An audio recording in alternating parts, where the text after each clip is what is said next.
you all successfully defeated some thieves, more or less like 20 or so bandits, all led by the man Bonsai, whom you have in your custody right now. He's completely teethless. You pretty much beat the shit out of him.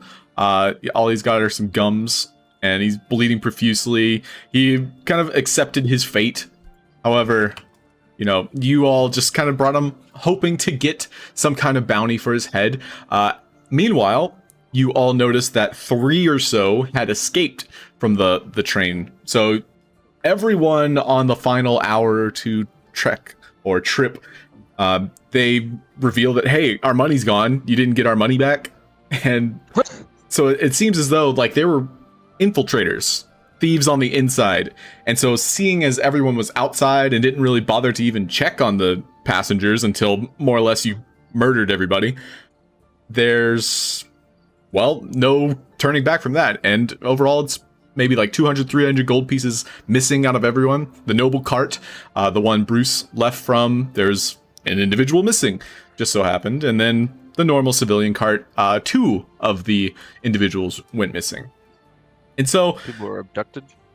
What had happened, just to give you a brief idea of the previous session, was there was a blockade of natural rubble that had fallen due to the earthquakes. There's so many earthquakes happening more and more sporadically. You understand, Alonso. Go ahead and make a nature check. Okay. So, interestingly enough, you know that these are emanating from the city of Deeprock. And the city of Deeprock is situated on top of a portal. And you know it well enough, being that you're trained in understanding portals and arcane influences upon nature, that this is a portal to the earthen realm. And it's never been this chaotic before. It seems as though something is awry. And you understand this because these earthquakes are emanating from the source, which happens to be the portal underneath Deeprock. And so what had happened was there was a blockade of natural rubble that came from one of these earthquakes, completely blocking off the train's tracks, and you all had to make a pit stop. And the bandits, just ordinary bandits, all, you know, capitalized on this pit stop and basically robbed everyone blind. However, they weren't expecting, you know, 4 overpowered freaks of nature to, you know, take them by surprise. So you took care of business. The blockade was removed. It's now about noontime as you finally arrive at Deeprock. And, well, it's quite a sight as you pull up and you see a giant boulder that happens to have landed in the middle, kind of collapsed from the inside. And you see a lot of people just kind of running about, just unaware of like how to handle this type of situation. So here's the boulder over here. It fell through the roof? It fell from the cavern ceiling. You can tell that this city itself was kind of like carved in the inside of a mountain. And right now you're in the train like station. There's 3 trains, basically what you see here. There also happens to be different like corridors where trains are more or less like built, repaired, worked on, unloaded. You can tell that there is a lot of there's a lot of static, but I think it's fixed itself. So there's all these train carts that are currently being unloaded with goods from various cities outside of Deeprock itself. You, from just overhearing as well as like noticing the people around you, that one train goes to the Earthen Kingdom of Gardenia, which is where the Taurus people are born and bred. And then another one goes to the Earthen Kingdom of Choten, which is more or less like an Eastern influenced samurai-like village. And a lot of them are wearing like these beautiful katanas, and they have these trophies of what appear to be like demon horns. And you can tell that this area, especially Deeprock, is more or less devoid of like tieflings or any influence of like demons. You can see clearly that Choten, well, more or less like they make their living killing demons. And so tieflings aren't really welcome in that society. And by association, Deeprock also kind of like, well, you don't want to be here because they're trading with a lot of these demon slayers, so to speak. But all of the produce is coming from the opposite train. So the demon slayer train is like on the far right side here. And then on the far left side, that's the Gardenia train, which is more or less like all the produce and just very fresh fruits, vegetables, a lot of farm goods, even some cattle. Well, actually no cattle, literally everything but cattle, because Minotaurs are more or less like their race. So chickens, goats. But you do notice that there is some cattle kind of being snuck away from the Demon Slayers train. So it's more or less like sacred goods. So the Minotaurs, try to ignore it. I do love me some Minotaur milk. By the way, Davey, your mic keeps clipping like staticky. Oh, I'm gonna go.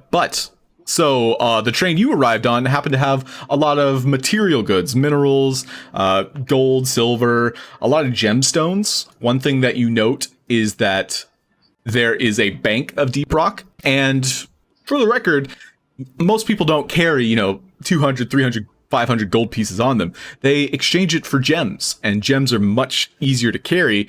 Think of it kind of like a credit card, more like a gift card. So it's like if you had 1,000 gold pieces, you would be carrying an emerald around, and you would be able to much better conceal an emerald rather than 1,000 gold pieces.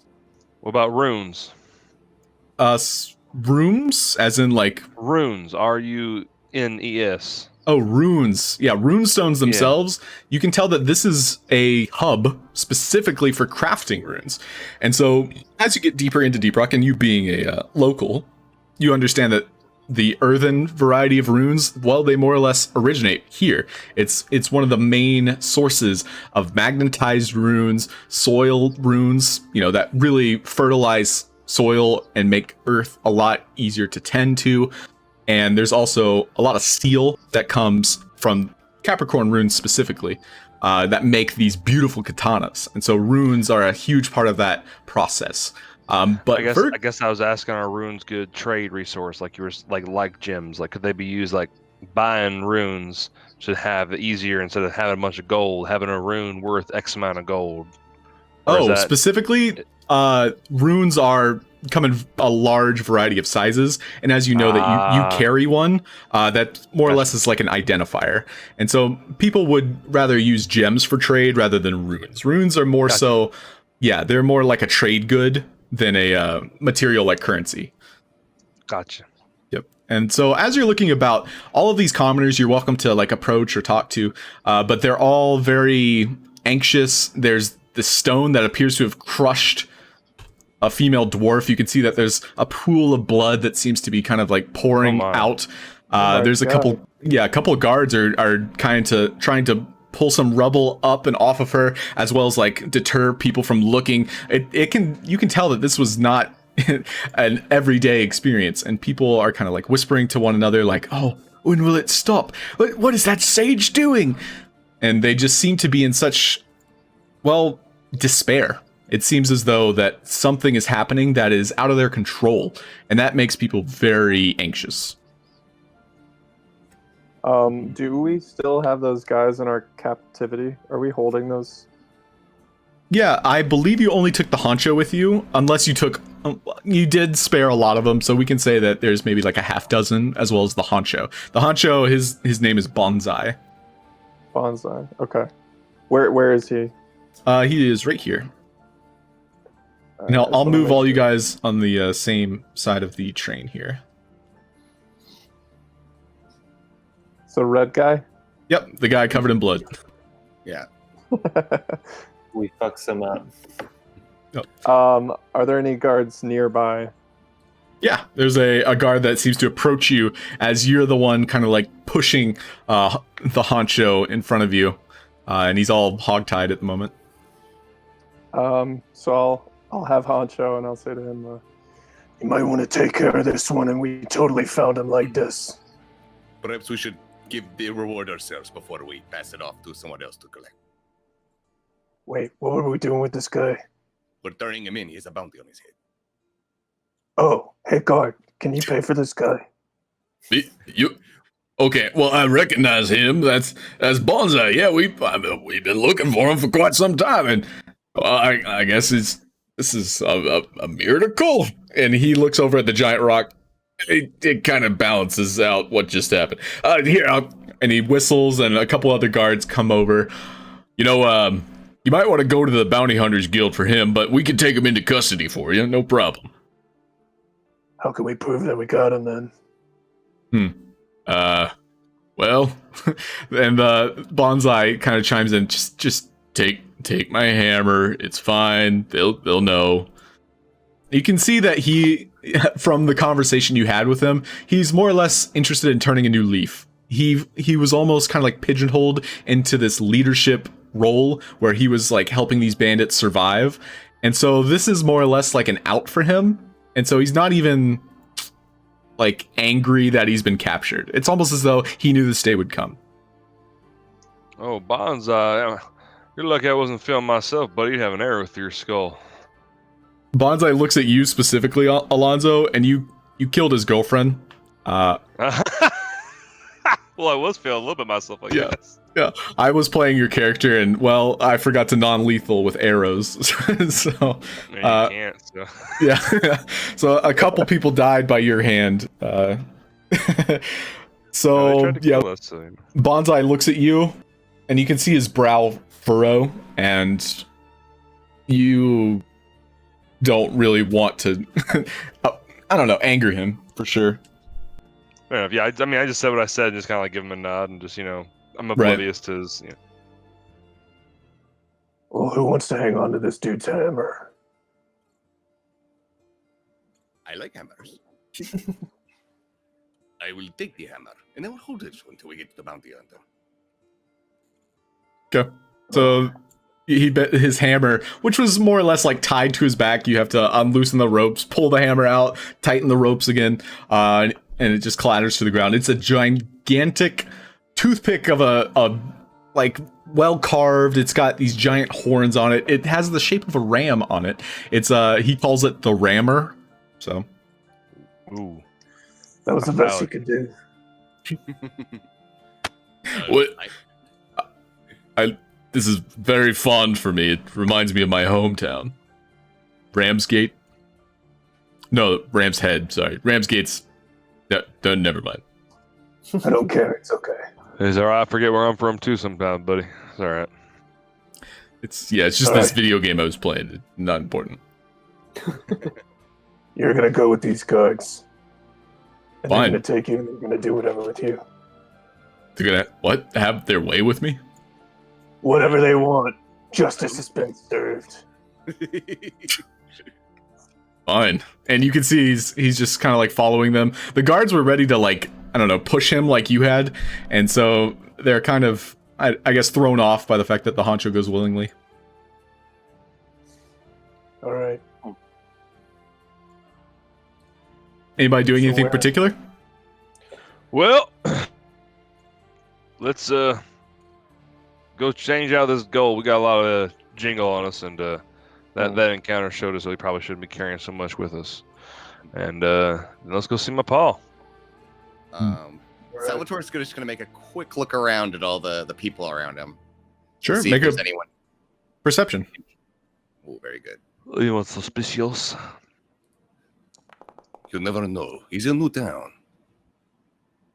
So Salvatore, you're definitely eyeing all the different varieties of people. You can tell that there's even a couple of your race, the Tabaxi, as well as a subspecies of Tabaxi called the, I believe, the Leonoxi? Does that ring any bells for those of you aware with the other races? The lion looking one. Not Yeah, even for me. they're called the Leonin. So the Leonin, and this is for everyone's reference, come from the mythic Odyssey of Theos. It's like a Greek influenced D&D. And so more or less like they're lions. They have beautiful manes. They're taller than the average Tabaxi. Tabaxi being like a slimmer feline build, the Leonin would be a more muscular. Barbarian cats. We Mhm. call them barbarians. Much unrefined. Is it Uh, L-E or L-I? I'm just curious. Leonin. And so, Salvatore, please make a history check as you see a couple of, well, very well-clad individuals. Oh. However, you do not have any idea like who they might be, but they seem very important, very prominent. And the way that they're walking, it seems as though they have business to attend to. And it's more or less like one who is in very nice, like royal pedigree, like clothing, as well as like several guards that are accompanying him. Meanwhile, Kai, make a perception check yourself. Okay.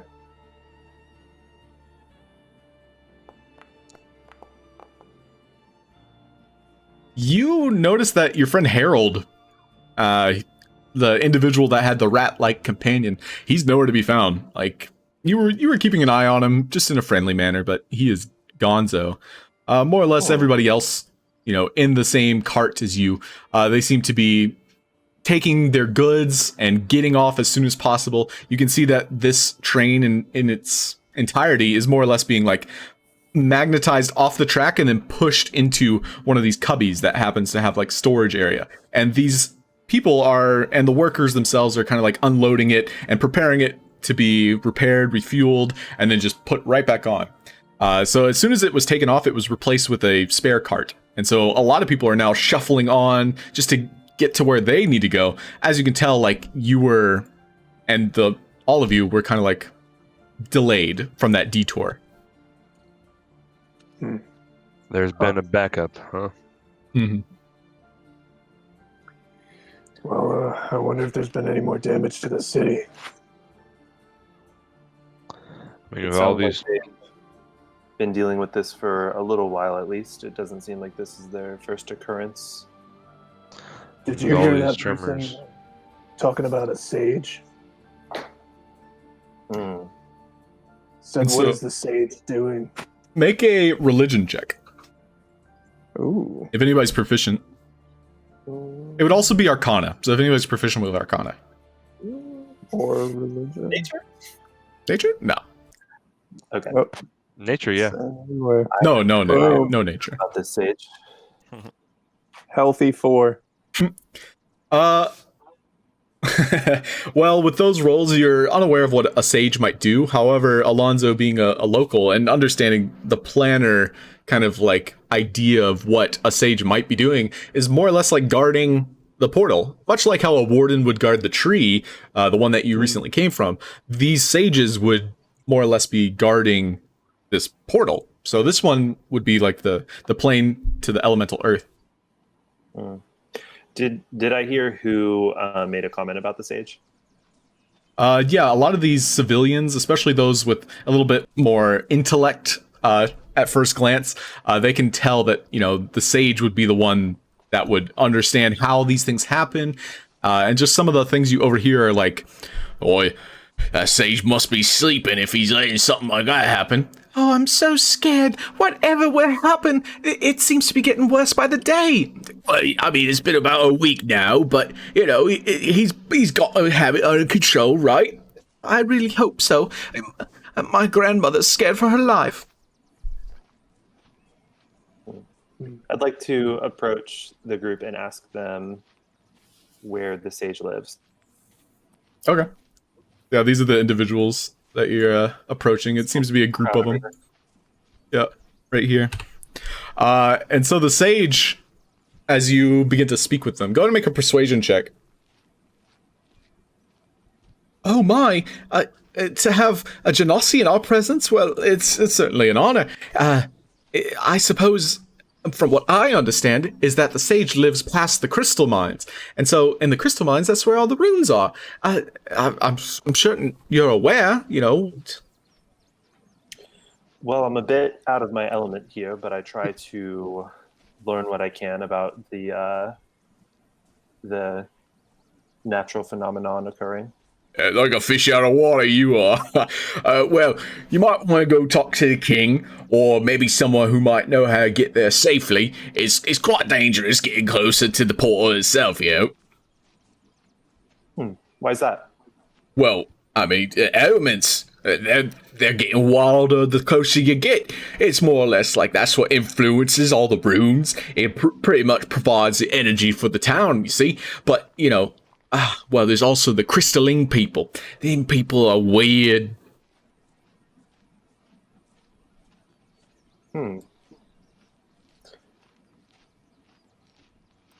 Well, thank you, Can I- informative stranger, for.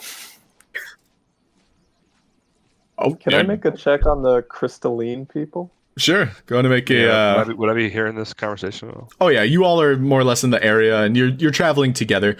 So that would probably be insight. Insight. Ooh, almost natural 20. Damn, these healthy fours. Crystalline.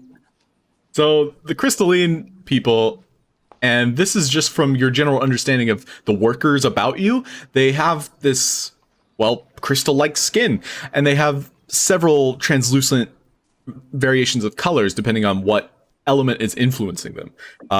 And for those of you that might have met one, maybe Alonso, being that he's from the area, they're the race Shard Mine.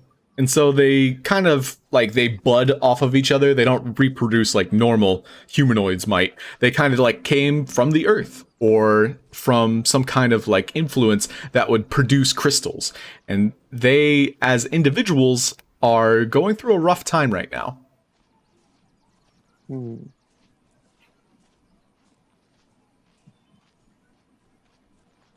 What kind of rough time? So Are these there any two crystal individuals people walked around? off. There's tons of people to like approach if you choose. Any crystal people around? The only crystal people in the area are workers that are in the distant kind of like corridors. You can see that they usually have like an overseer or someone who's kind of bossing them around who is not crystalline. And they seem to be very subservient. Do they look busy?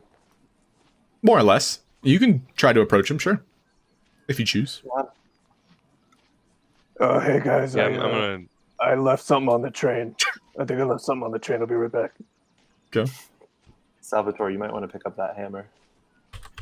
Oh. The rammer. Yeah, there's some ramifications if you don't.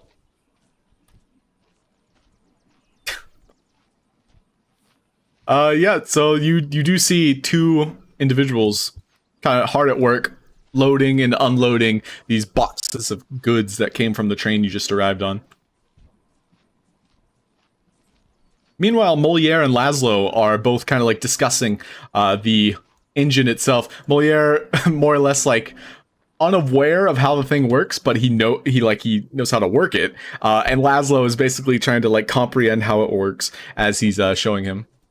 Oh, yes. Well, you see, if you pull this lever, it will go forward. And if you pull it backwards, you go backwards. And Laszlo kind of like computes this. Oh, I see. And so that means, so the engine itself reverses the polarity. Oh, yes, okay. I would like to go with Kai to talk to the crystal people. Okay. I'll approach a crystal person. Bruce will come off the train, and he'll be like, "Oh, yes, sorry, it's been a while. I'd like to catch up with you fellas," and he'll join you guys as well. Were you in costume talking to the guard? Yeah. Okay. It's right. Okay, so Salvatore, what are you up to? Salvatore is going to throw the rammer over his shoulder, and try to act as big and tough as he can. He walks up to the Lionel character and he goes, "Hey, look what I just got! I slayed the the big bandit in the area. His name was Bizarro. I don't care. It doesn't really matter.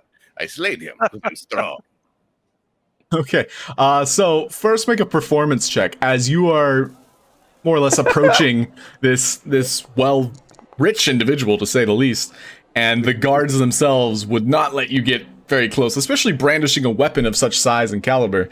And so as you get close and you're kind of like flamboyantly displaying your might, make a strength check, just a general strength check. Oh man, the alley cat going for the pedigree. Yeah. And so the guards kind of like set their spears down to the ground like, afraid you can't do that, sir. Just please move along. You don't want to bother the Lion King. Oh Wait. my god. The Lion King. I see what I am not wanted. Me, a person of the people, a Lion King would never understand what I do. Which is the Yeah. people. Yeah, you're definitely a person. Uh-huh. Yes, sir. And you can see he rolls his R's. I personally can't roll his R's. So like, yeah, person. Yeah, uh-huh. And there's even like this kind of like hair on end type feeling to interacting with these guards. Obviously you're a tabaxi, you're one of their own, but at the same time, it's almost like a conflict of sorts that you would approach someone more or less like outside of your social circle, like someone you don't know, and the king, as far as you can tell. Salvatore just wanted to be accepted by his own kind. And for your record, it's about 10% of individuals that are kind of like coming and going would be Tabaxi, because it's actually the closest outside town. More or less, it's like 50% dwarf human, then about 5% bird-like individuals, probably 5 to 10% minotaur, and then 5 to 10% satyr. So you can see that there's these goat-like individuals who are all coming off of the Capricorn train. All right. Well, after being rejected, Salvatore would head back towards his friends. Okay. I'm getting like the same energy as when Will Smith entered Men in Black for the first time in the Yeah. first movie. It can be There's, like, all jarring. those different races and shit. Yeah. It's definitely a trade capital too. So a lot of people are here for business or, well, to maybe experience the culture itself. And as you exit the train station itself, you'll get a good glimpse of the culture. So are you and Bruce going together? Is that the idea? Yeah, I'll go. Bruce. I wanted to join them talking with the crystal dude. Oh, okay. If you're heading to the crystal guy, that's where Kai and Alonso were headed. Yeah. Yep. And they're going over here, so you can move your tokens if you choose. Does that move you if I ping No. the camera? I think it moves the camera, but not the token. Okay. And so you see this nice, tall, muscular woman who is more or less kind of like directing these individuals, and she's speaking in perfect common, and you can tell that while she is commanding and her voice is strong, she's not so much, well, degrading them. She's kind of like treating them, well, more or less like workers. All right, put it there. And okay, you, sir, you're gonna have to back up. You're in our personal space. And she's kind of like judging whoever is the closest. You can see that these workers, the crystallines, anyway, are very mute. They're not really talking, but they are kind of like looking at one another, and they nod, and they continue about on their business. Is she crystalline? She is not. So- She's human. Oh, okay. Yeah, this girl here. Well, she doesn't seem to give him too hard of a time. Okay. Oh, you better be glad you got me to boss you around. Oh, that other man, I saw him kill one of you the other day. Well, Ooh. that kind of seems There like was- intimidation. I don't know. A little psychological over there. Excuse me. Yes? One of these people were murdered? Well, you could say murdered, but they're not exactly people, mind you. What have they done? They look like people. They look like people, that's for sure, but they haven't really done anything. They're more or less a new breed, a new race. And, well, the deeper you go into the caverns, you'll see that they're kind of like breeding with themselves, and it's more or less like a security reason that we slow the progress of bringing them into society. Do What's these your look like... Sorry? You guys kind of spoke over one another. Go ahead. What's the concern with them entering society? Well, they have like this hive mind, like they talk to one another. It's like they feel emotions, but like we're on the outside, and so, well, you can see it's a little bit alien. So they're a bit strange, and that makes you uneasy. Oh, yes. And when they experience any emotion, on our scale of things, let's just say they get angry, it amplifies itself. So when they get angry, well, we kind of have to put them down before they do any harm. Oh, so they're off hinged, like they couldn't control themselves. If they Oh, were yes. nuts.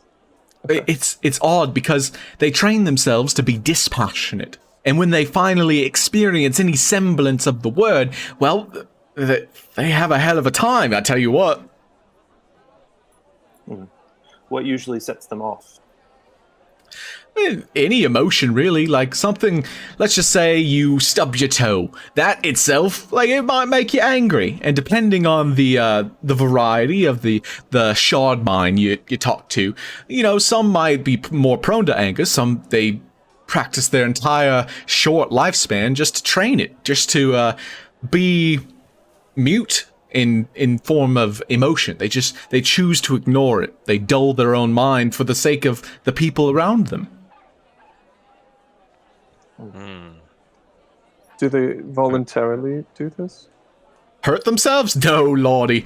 They more or less, they want to be a part of society, and they understand that there's some work to be done. And as she says it, she looks over. It's like, Jack, why'd you quit moving? Quick, come on, we're on a schedule. So, has there been any work done to make these things, to help them out, or have they just kind of been left their own devices? Like, hey, we created you, now just deal with yourselves. Well, they more or less want to figure it out themselves. Like, they love the idea of becoming their own people, their own race. They even have their own civilization down below, and we gave that to them. We gave them boundaries, and they deemed it fair. And as you can see here, these gentlemen, they serve willingly. We're not enslaving them. That was an idea from the higher ups, I tell you what. But we are not enslaving them. So But they work. Oh So yes. they get paid a proper wage. Make a insight check, whoever's proficient, as she displays a certain body language when you when you mention the word living wage. Yeah, you could tell that is a touchy subject, and The they druid are and the getting ranger. away. Yeah, Kai specifically, you understand that they are not getting paid what a normal worker would get paid.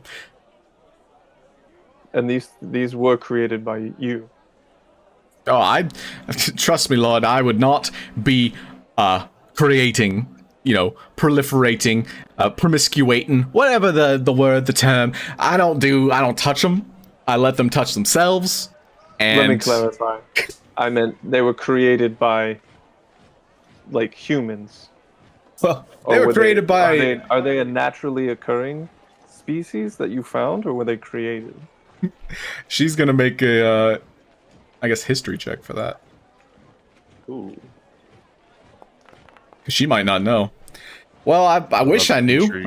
As far as I know, it's more or less an abomination of nature. They seem fascinating. I would like one. We should adopt one. Like, I would like to have one. Lady, what did you get your crystal boys? And what do they eat? Oh well, Do they eat crystals?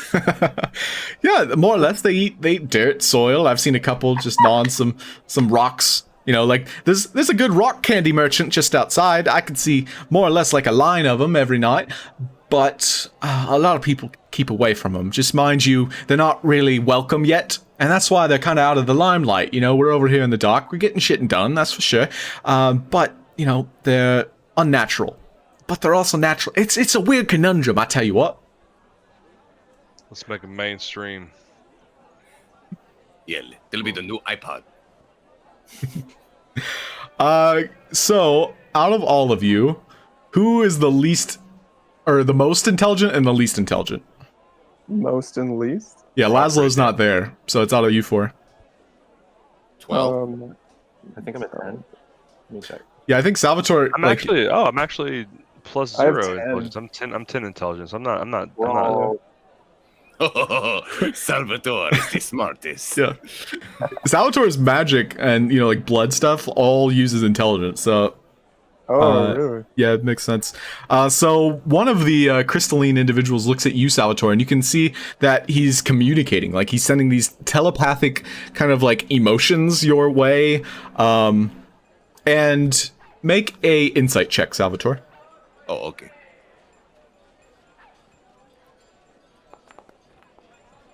So you get the feeling that hope is one of the big emotions that you receive. It's almost as though it's coming through like a transistor radio and it's coming through staticky.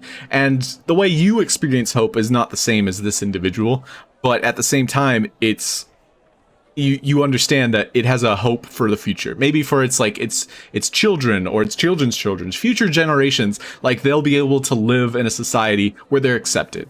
And right now they're not, but they are hoping to become trustworthy, and they haven't really done anything untrusting. They're just different. They're alien, and that scares people. These men are just like us. They just need a chance. Perhaps one day we could give it to them. That's beautiful, Salvatore. Thank you. I came up with it on the spot. Because of my high intelligence. Yeah, because I am smarter than you. So you all are still kind of like loitering about. You notice that the boulders themselves are finally moved, and that the corpse was kind of like taken away. Made sure that proper dues were made. The family was contacted quickly, abruptly, and there's a lot of sorrow in the air as you can hear sobbing from what appears to be maybe their children or a spouse.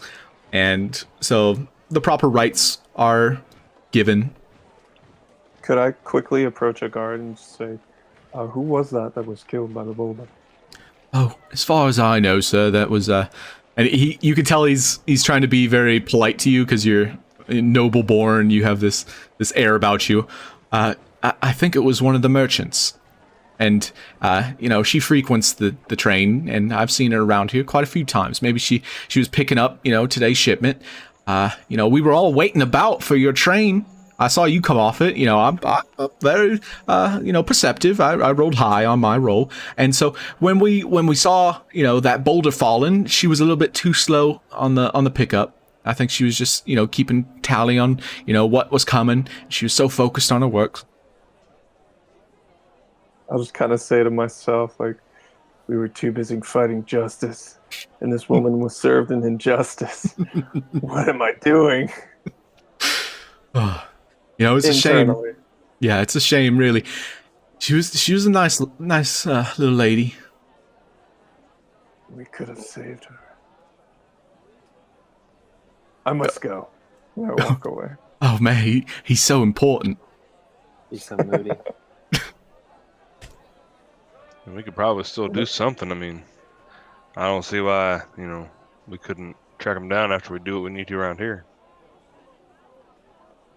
Well, I mean, I meant that because we were fighting bandits, the robbers, we didn't have time to get here to save this woman. If only the one that got smashed. Save Right? her. Yeah.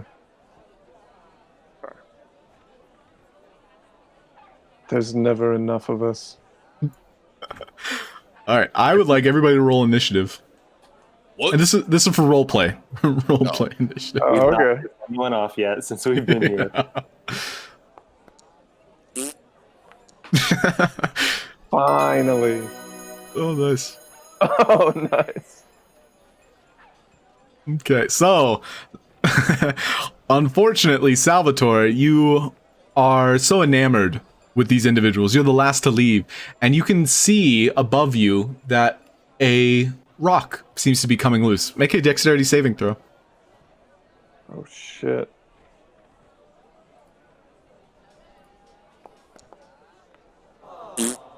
Ooh. Wow. So this stalactite, I believe that's the upper rock. Tight Basically, grabs the ceiling.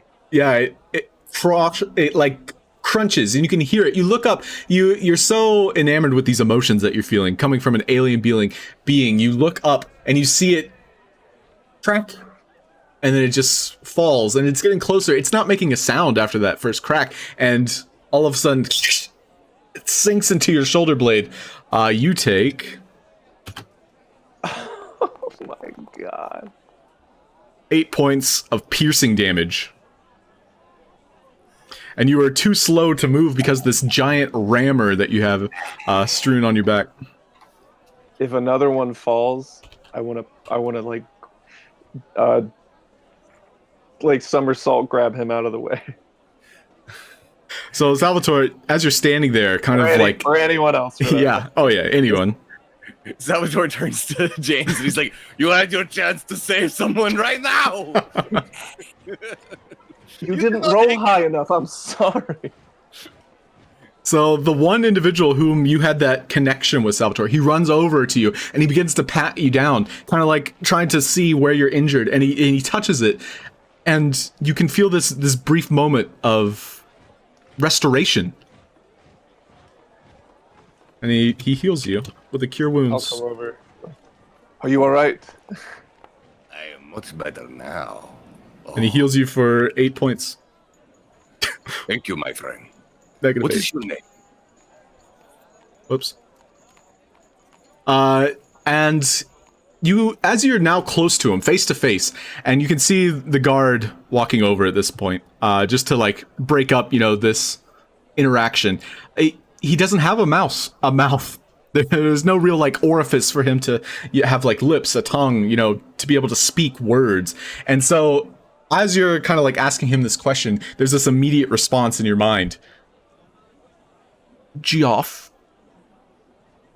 Jeff? Geoff. Pepe? Joff. Joff. It is good to meet you, Joff. Thank you for healing me. He bows to you. And you watch as the overseer basically like pulls him, making sure not to touch his skin, mind you. You can see that there's a very visible, like, hey, I don't want to actually touch him, like pulls him by the shirt and just grabs him and, gently, like she's definitely not like a mean, more or less just trying to, get shit done type. Oh. Salvatore tries to mentally link and say, like, do you need rescuing? He very Exorcist style. You can see his head turn on its axis to look at you, and it just shakes and just gives you a nod of like understanding, and it's like, I work. Okay, humble Joff. I will let you work. Let me know if you ever need help, though. He nods and his head spins a full 360. These dudes are fascinating. Like crystal boys. I love our crystal boys. Yep. Yeah. All right, this ram's hammer is very heavy. Well, I was going to say perhaps we should look for some open space where there's not rocks above us, if we can even find that here. Is there any sort of like archway or doorway? Yeah, Out- as out you're of looking about, make a investigation check, which I know you're solid at. You also look over and you see that overseer. She's kind of like sweeping that stalactite that fell like Healthy into the 4. corner. Yeah. Well, there is definitely like a framework to this giant train station that you are currently, all stationed in. And so the more central you are, the less likely that something could fall on you and hurt you. Okay. And here I'm actually moving you to a better idea of the framework. Ooh. This is gorgeous.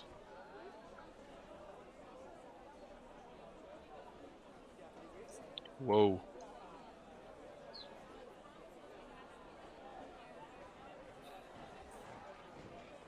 Okay, and so as you all are kind of like now, you've had that intimate moment with Geoff. You take this rammer and you're like, hey, we should go cash in. You finally make your way to the archway where this station is kind of like positioned, and you can tell that this station is definitely one of the landmarks of Deeprock City. It's definitely like the cream of the crop, the gem of the city itself.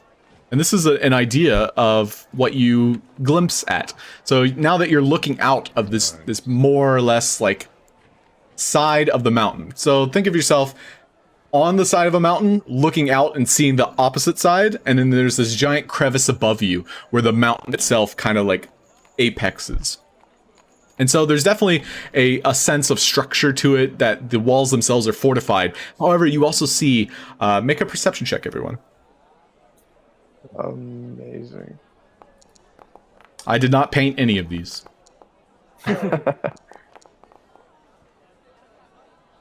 So there's definitely, at first glance, a large city marketplace, like a bazaar. And you can tell that there's a nightlife about it because, well, you're in the middle of a mountain, so there's not much light. So there's a lot of beautiful, colorful lights that seem to be illuminating the walkways, as well as like merchants that are kind of like having these blinking neon signs, mind you, that are trying to grab people's attention as they approach. And this is directly in front of the train station itself. So they're more or less trying to get tourists to come buy their food that is obviously marked up higher than it should. And you also look and you see that there's a stairway, and this seems to kind of like go back and forth all the way up to the very tip top, where there happens to be what seems like monks, or maybe like a monastery that is at the very top, as well as a pathway that seems to be for civilians, more or less the cat-like individuals that come by walking, that don't arrive by train. This appears to be like the opposite, or the more natural way to enter the city. But, you know, technology providing, like the train station is more or less the hub now. Well, I think I know where I want to go. The marketplace. Good choice. I'm just kidding. Here's an idea. We got a lot of pictures. Slideshow. Oh, these are great. Mm-hmm. Holy shit. And so there's such a wide berth that it kind of like, there's the meeting plaza, so like people are like meeting, gathering, they bring their food over, sit down, there's like a fountain that spews a little bit of water. You can tell that there's kids bathing in the water, and then there's also kind of like an aquifer that leads deeper inward that might go to a larger water source. There's several different types of food and aromas that you all smell that kind of like infiltrate your nostrils, and it makes you hungry. You start salivating. There's a guy selling rock candy. There's some churros, paninis. There's, you know, some meat heavy like barbecue smells in the air. There's a lot of fish that come from like tabaxi merchants. You can see that is more or less like a very tabaxi heavy industry, is the selling of fish and birds, aviary. You can tell that a lot of the bird-like individuals avoid that side of the market. There's a butcher, there's like juice, you can get smoothies. More or less like this is a food capital for sure. Like a lot of people come here that really want to experience, you know, the food of Gaia. What's like the cuisine of like, all of Gaia? Okay, so I was gonna say, what's like the cuisine of like Deeprock in general? Like, is it like kind of like Mexican style? Like, is it spicy? Is it, you know, what's Deeprock like? So what you understand, being a native, a local, that bread heavy, so like wheat is the main export in terms of like food for Deeprock. So anything like fresh bakery style goods, pastries specifically. Rock candy is definitely a unique export for your Virgoan city of Deeprock. Got it. Probably one of my favorite things growing up was a really thick, cheesy bread crusted with rock candy. Oh yes. Do you like goat cheese or normal cheese? With the sweet rock candy, it would be goat cheese. But if it was like a salty rock candy, it would just be like a nice like savory cheese. Oh yeah, and cheese is definitely. This is like the meeting point for cheese. Basically, like you have cow minotaur cheese from the north, and then the Choten goat cheese from the satyrs. You don't ask, you know, what animal it came from. You hope it wasn't a humanoid, but more or less, yeah. Like cheese, you can get all varieties here. Hey, maybe they don't hope that, but Alonso likes it. yeah. We just don't ask for the source. There's also a magazine shop, more or less like a newsstand. There's knickknacks. There's paddywhacks. There's magical gifts and goods. There's several different exports and imports. A lot of like anything you want to buy, you could probably find it here. Sick. Is there a bounty hunters place here? Yeah, make an investigation check. It is so Neon heavy. signs. Bounty hunter. And everybody can make an investigation check. I cannot find it. It's so heavy. Help me. Salvatore, Do are you you- sure you don't want to stop and take a smell the fish and pick out a great meal for yourself? All I want to do is look for the fish, but this is so heavy. All I can see are the fish. Mm-hmm.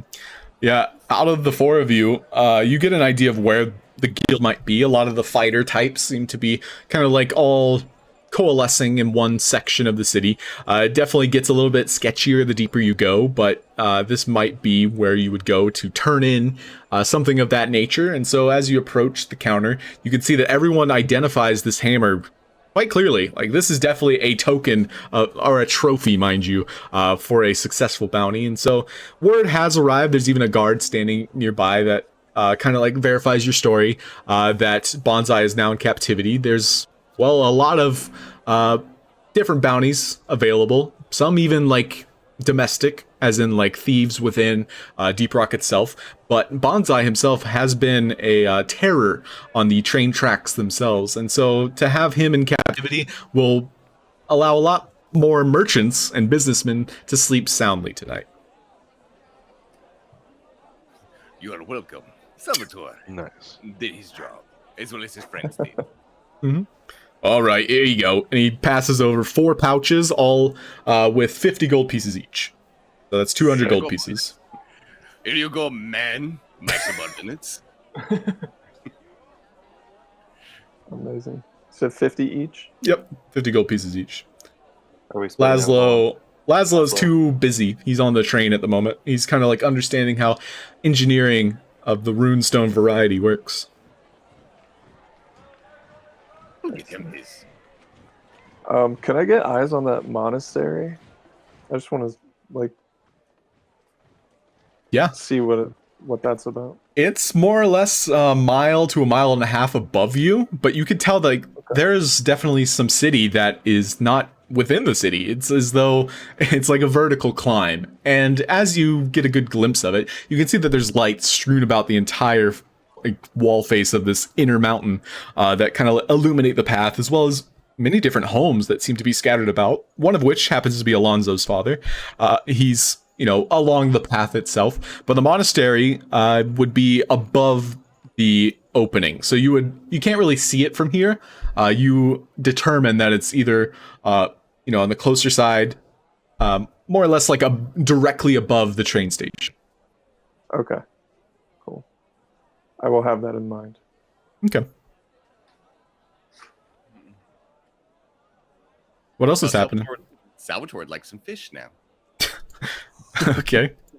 Yeah, you approach the fish merchant, who introduces herself as Nyla, and she's a female tabaxi, very voluptuous, as though she eats more or less on the job, and she basically extends a free sample to everyone who passes by. Fish, salmon. We've got trout. There's a little bit of snapper. Fish. Pss, pss, pss. And she actually looks at you and pss, pss, pss, pss. Tuna, we got your tuna. Oh, yes. Please. Your finest fish only. Anything for you? Oh yes, some kin gets the best. I promise you that. And she'll basically throw up like a big hunk of tuna, this very raw pink chunk of meat, and she basically cuts off a thin layer, wraps it, rolls it, and then sticks a skewer in it, throws it on the grill. It sizzles for a couple of seconds. Oh, just tell me when, how do you want it cooked? You want it raw? The chef's is the best decision. The chef has the best idea of what it should be, so I'll choose you. Oh my, a scoundrel you are. And she flips it over again. She sprinkles it with these very nice seasons. A lot of red seasoning. You can tell that she likes it spicy. And so she coats it. She throws some breadcrumbs on it. You can see it gets a nice crispy, flaky, creamy crust. And then she passes it over to you. He eats it. And then, yeah, that's it. Yep, you notice that there is a sign that says more or less like 5 silver pieces for what you had just ordered. Very good. Ooh. And then I also always going to look for a magic sword. So I'll look for that too. Okay. You want to find a magic sword. How much are you sporting? How much gold you got? I have 350 gold. So a magic sword would be in the realm of like 1,000 plus. Even And that's just from your charming as me. yeah. But Well, like general like a backup rapier would be a good idea, or more or less like tools for adventuring, or you can even ask some friends for a payday advance. Friends? No, I'll save up for my magic sword. I'll I'm trying to. What? How much are you asking? And what? A small loan of a couple hundred gold from each of you. Each of us. Yes. I don't know if I have quite that much. I am exchanging my gold for gems currently. I'm not. Sorry, I can't. No can do. Sorry. Oh, yeah, he's getting Deeprock tokens. I'll hand Salvatore 5 pieces of gold. Oh, this is how you treat your leader? This is this is many days' wage for these crystalline folk. You're right. I should be more grateful. Thank you, Kai. Actually, I refuse. You keep. All right, I have the 100 gold in my hand. I was gonna hand, and I go, oh, okay. It's still not enough, but I don't think we collectively do have enough. I'd like to buy some crystal candy. Okay. Yeah, you approach, and overall, are you hiding that you're a Genasi? That's my first question. Not really. Okay. Like, you're more or less like a seafaring race. You know from your travels that there are other seafaring races, more or less, that you could pass for, should you choose to disguise yourself, even a slight amount. But as a Genasi, think like a human, just a normal race of human, but see-through skin, completely blue, and yeah, your hair also sticks out. So as you go about the city, a lot of people turn their heads. They're like, oh my, another Genasi? Oh, he's a water one. Oh my, where's he from? I can't say I've seen him before. And as you get close to the rock candy merchant, you can see he has a blind, like an eye patch, so he's blind in one eye. He's got a very graying, like cataract, like you can see he's losing his vision, but his head's completely engulfed in the cauldron where this rock candy seems to be kind of like chiseled out of. Oh my, a patron, hello, greetings. Hello, old sir. I'd like a chunk of that crystal candy that you have there. You came to the right place. Name's Mark. Here, let me scrap it off. Here, you can taste this one. This one's a little bit salty, if you like salty sweet. And then over here, we got, well, it tastes like ale. You know, the older folk like this one. I'll try your salty sweet. There, wise choice.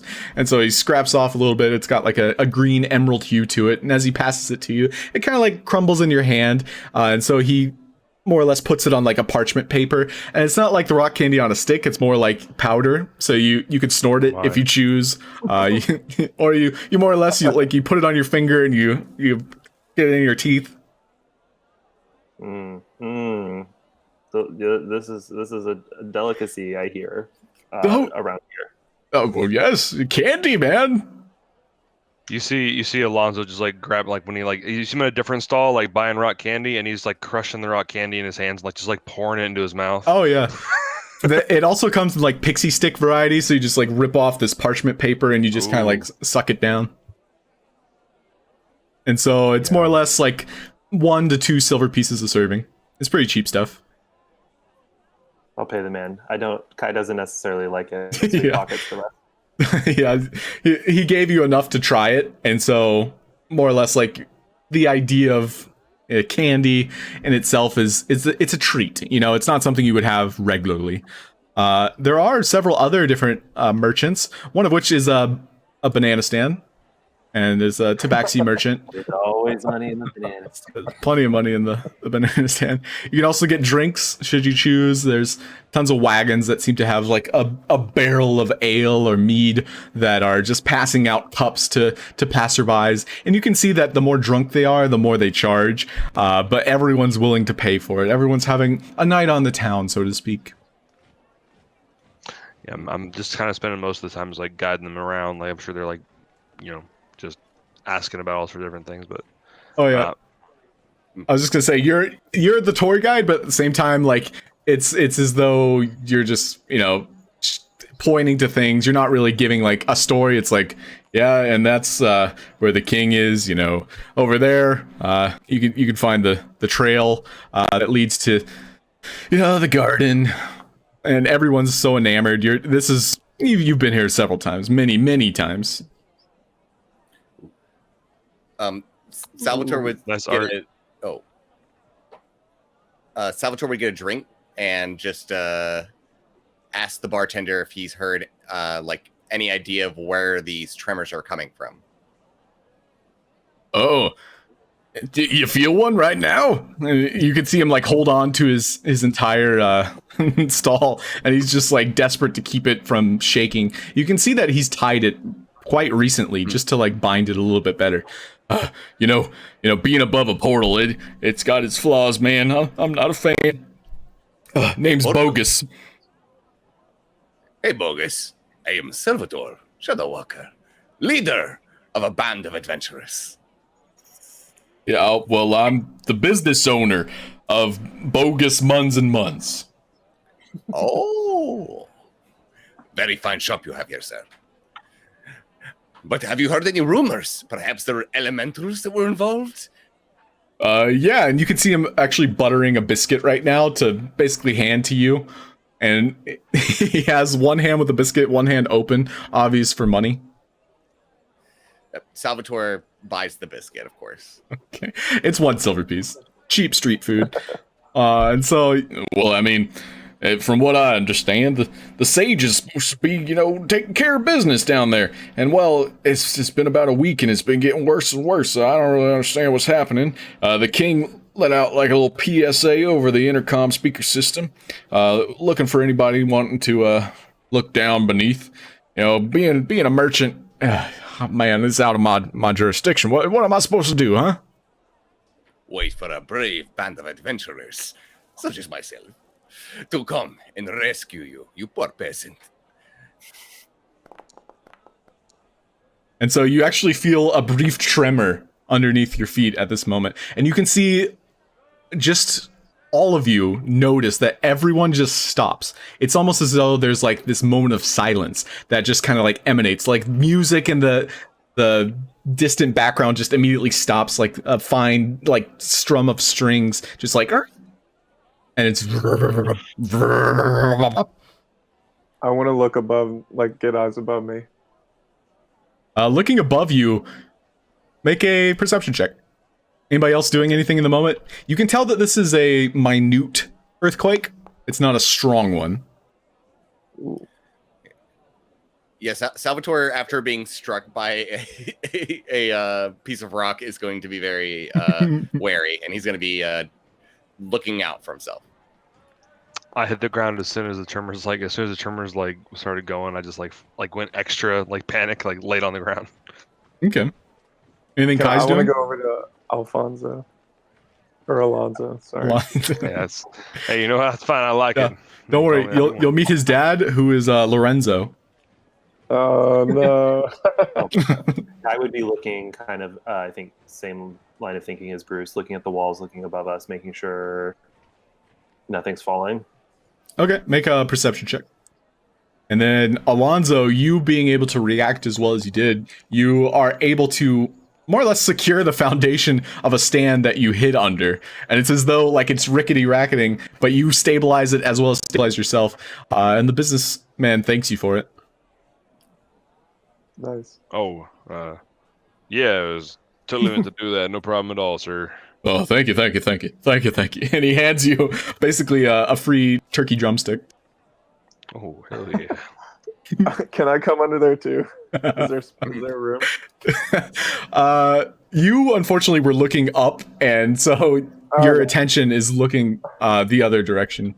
However, Kai and Salvatore, you notice that someone who was walking down that treadmill path that kind of leads and escalates upward at a very steep angle, mind you, has, well, begun to plummet.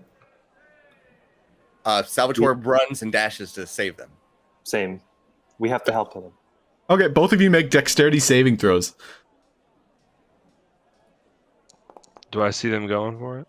You were hiding. Ooh. However, Ooh. yeah, Salvatore, no longer having this rammer on your back, you sprint with your feline agility. Kai kind of like giving you that extra guidance. So Kai, go ahead and throw guidance on Salvatore. And so, Salvatore, you make your way swiftly, leaping off of individual columns as well as street lamps, as well as bungeeing off of one of the merchant canvas tops. You are able to catch an individual, a small dwarven woman, and you deftly land back on one of the steps. She was maybe falling 40 to 60 feet, so she was close to the ground, and it wasn't so much of a deadly, like a fatal fall. However, you being there prevented any like physical injury. What level is she? My word. Hola, señorita. I am your rescuer, Salvatore. Make a persuasion check, as you can see that she is a little bit shaken, stirred. Would it be with an advantage? I just saved her life. You did save her life, and now you're whispering sweet nothings at her. Oh my! My name's Laura. Oh, you're my hero. Oh my goodness. And you can see she's very enamored with you as you place her on the ground. She's heavy, mind you. And so you are like as a dwarven woman, very stocky build. And so you're consoling her in this time of, well, fear. And a couple people saw you do so, and they all clap. There's literally like a circle around you clapping. It is not all me, my friends. It was Kai, my subordinate, as well. It was a team effort. We were happy to be here. Yeah, everyone's heads, eyes all turned to Kai, and Kai's like, yeah, happy to be here. Salvatore gives Kai a thumbs up. We're doing it. We're like superheroes.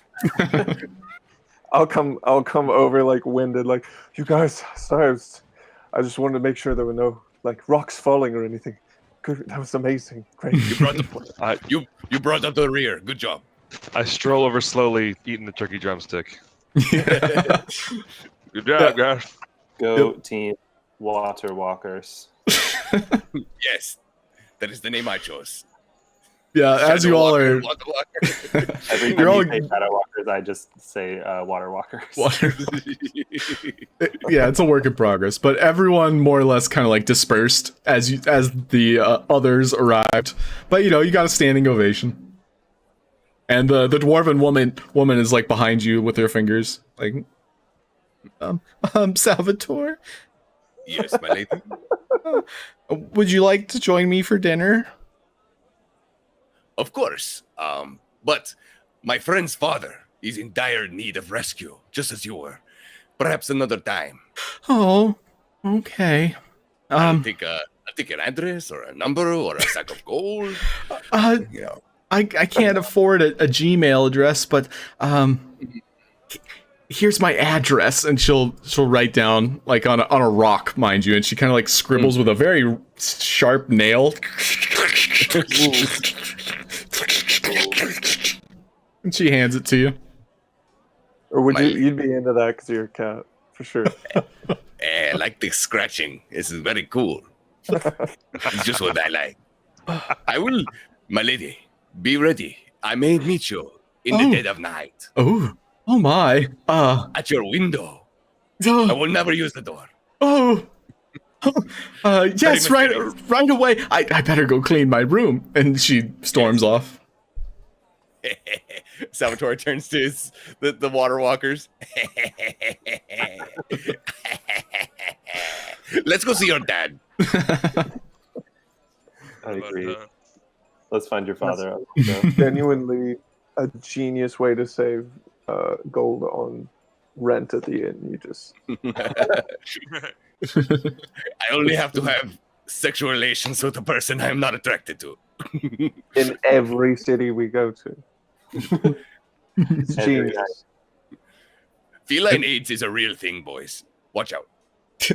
And so you all begin to ascend up this steep walkway that seems to branch off. You can tell that there's more or less like streets, avenues, different homes and areas that people would more or less live in. You can tell that some are nicer than others. And as you begin to ascend, you get the impression that, well, there's a noble's mansion maybe in the middle, and just overhearing people or maybe just talking to people that you pass by, like, oh, what's that giant mansion over there?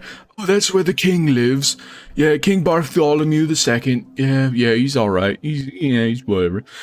And you begin to ascend Am I- further and further. Am I familiar with this family at all? Make a history check.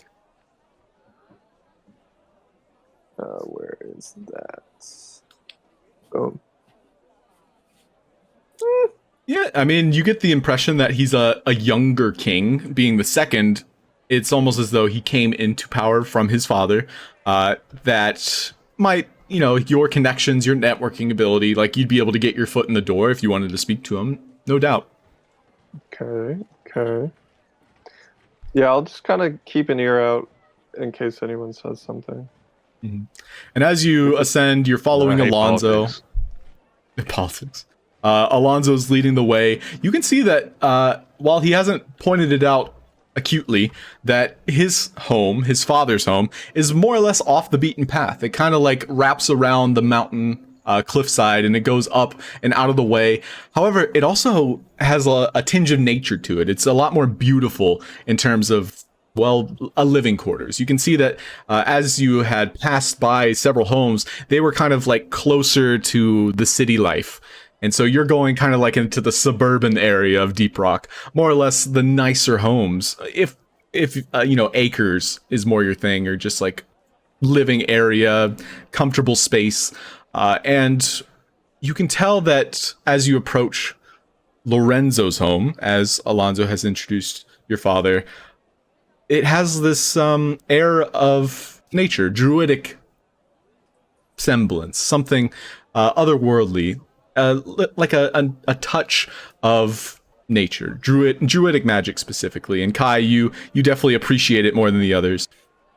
And while it's off the beaten path, you can tell that a lot of people might not appreciate its current inhabitant, more or less. And this is from Alonso's storytelling, just revealing a little bit about himself. His mother was a druid, and she herself was born and raised in Deeprock, and she was, for the lack of the better word, one of the guardians, a sage herself. She kind of like helped protect the portal, and she lived here, and this was her home.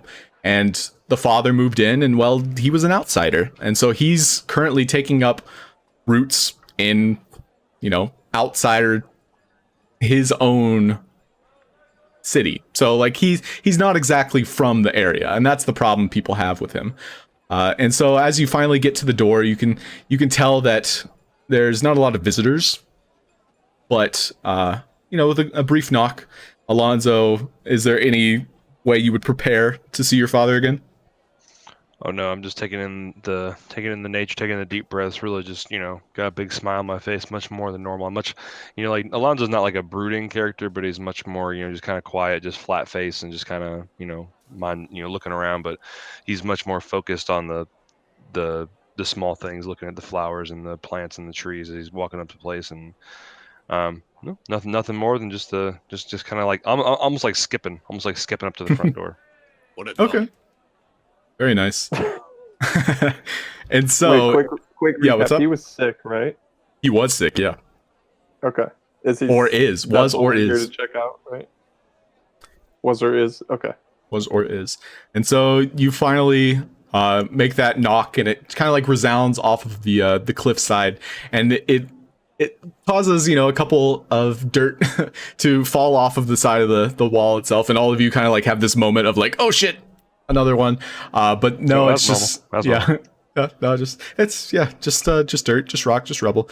But a graying dwarf comes to the door, and you can see that he's a little bit disheveled. He might be a little bit tired, a little bit weak, a little weary. But he immediately knows who's there, and he embraces you. There's no words, nothing needs to be said. And in front of you is Lorenzo.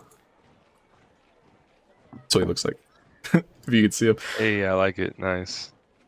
Love it. Oh, hey, Paul. It's been a minute. Oh, my boy. It's my boy. Oh, Alonso. Oh, my, how you've grown. Oh, it's a pleasure to see you. Oh, Paul. Oh, man. I heard you were sick, and we came here. I brought you some, and I pull out, you know, like, I have about 300 gold, like, worth of gems that I know we didn't like talk about like actually transferring gems, but you know, I hand him 300 gold worth. I have 306, so it leaves me with 6 gold, but I give him 300. Oh shit, son! I'm set for life. Holy shit! Yeah, please come on in. I thought you said you did not have enough money to loan me for a magic sword. Well, yeah, because it's for my dad. So that's not for you. Oh man! So selfish. However, So, my name is Bruce Vervain. Thank you for welcoming us to your home. please come on in. And you can Oh see, yeah, these are my friends. yeah, and you know, pleasantries aside, he meets you all. He introduces himself, Lorenzo, Alonso's father. There's tons of plants inside and out. It's very Western influence, kind of like you can tell he doesn't really care for them, but it kind of reminds him of, you know, Alonso's mom. And so he still takes care of them. It's more or less like a habit he formed, and now it's his hobby too. And so tons of, you know, household plants, stuff that you would see in, you know, a basic bitch apartment. No offense see. intended. You kept the place pretty. So you kept the place pretty clean. Smells fresh in here, Dad. It's nice. It's good for your health. Yeah, I'll put it on teapot for you, son. What you guys like? What kind of tea? Do you have spearmint? Oh, hell yeah, brother. And he clips off a couple leaves. Ginger. Yeah, well, yeah, I got a little bit of that. And he reaches down, there's some ginger root, and he rips off a chunk, and he chips off some to a teacup. And the spearmint, he crushes up a little bit. And you can see he's coughing, and he's trying to, like, make sure his germs don't go anywhere near you all. And he's definitely making he's trying to hide it too, so. Laszlo's not with us right now, right? Nope. Kai, could you take a look at my paw? I know that we already have the doctor looking at him, but could you maybe, you know, take a look at, maybe just a little bit more in touch with that kind of thing than I might be? I'd be happy to take a look at your dad and. Oh, you cut out. Oh. Am I there? Yep, say again. I'd be happy to take a look at the situation and see if I can assess from they're so focused on medicine that they don't look at simple causes. Yeah, go ahead and make your medicine check.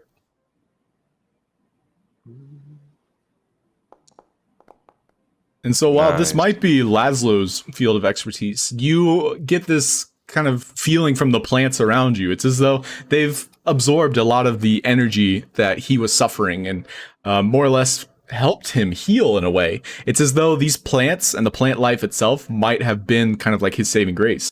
And so as you're kind of like communicating more with Alonso's father, and you're discerning like what might ail him, it's clear that he's like on the up and up. Like he's almost cured of any ailment, so to speak. It's more or less he still suffers minute kind of like side effects.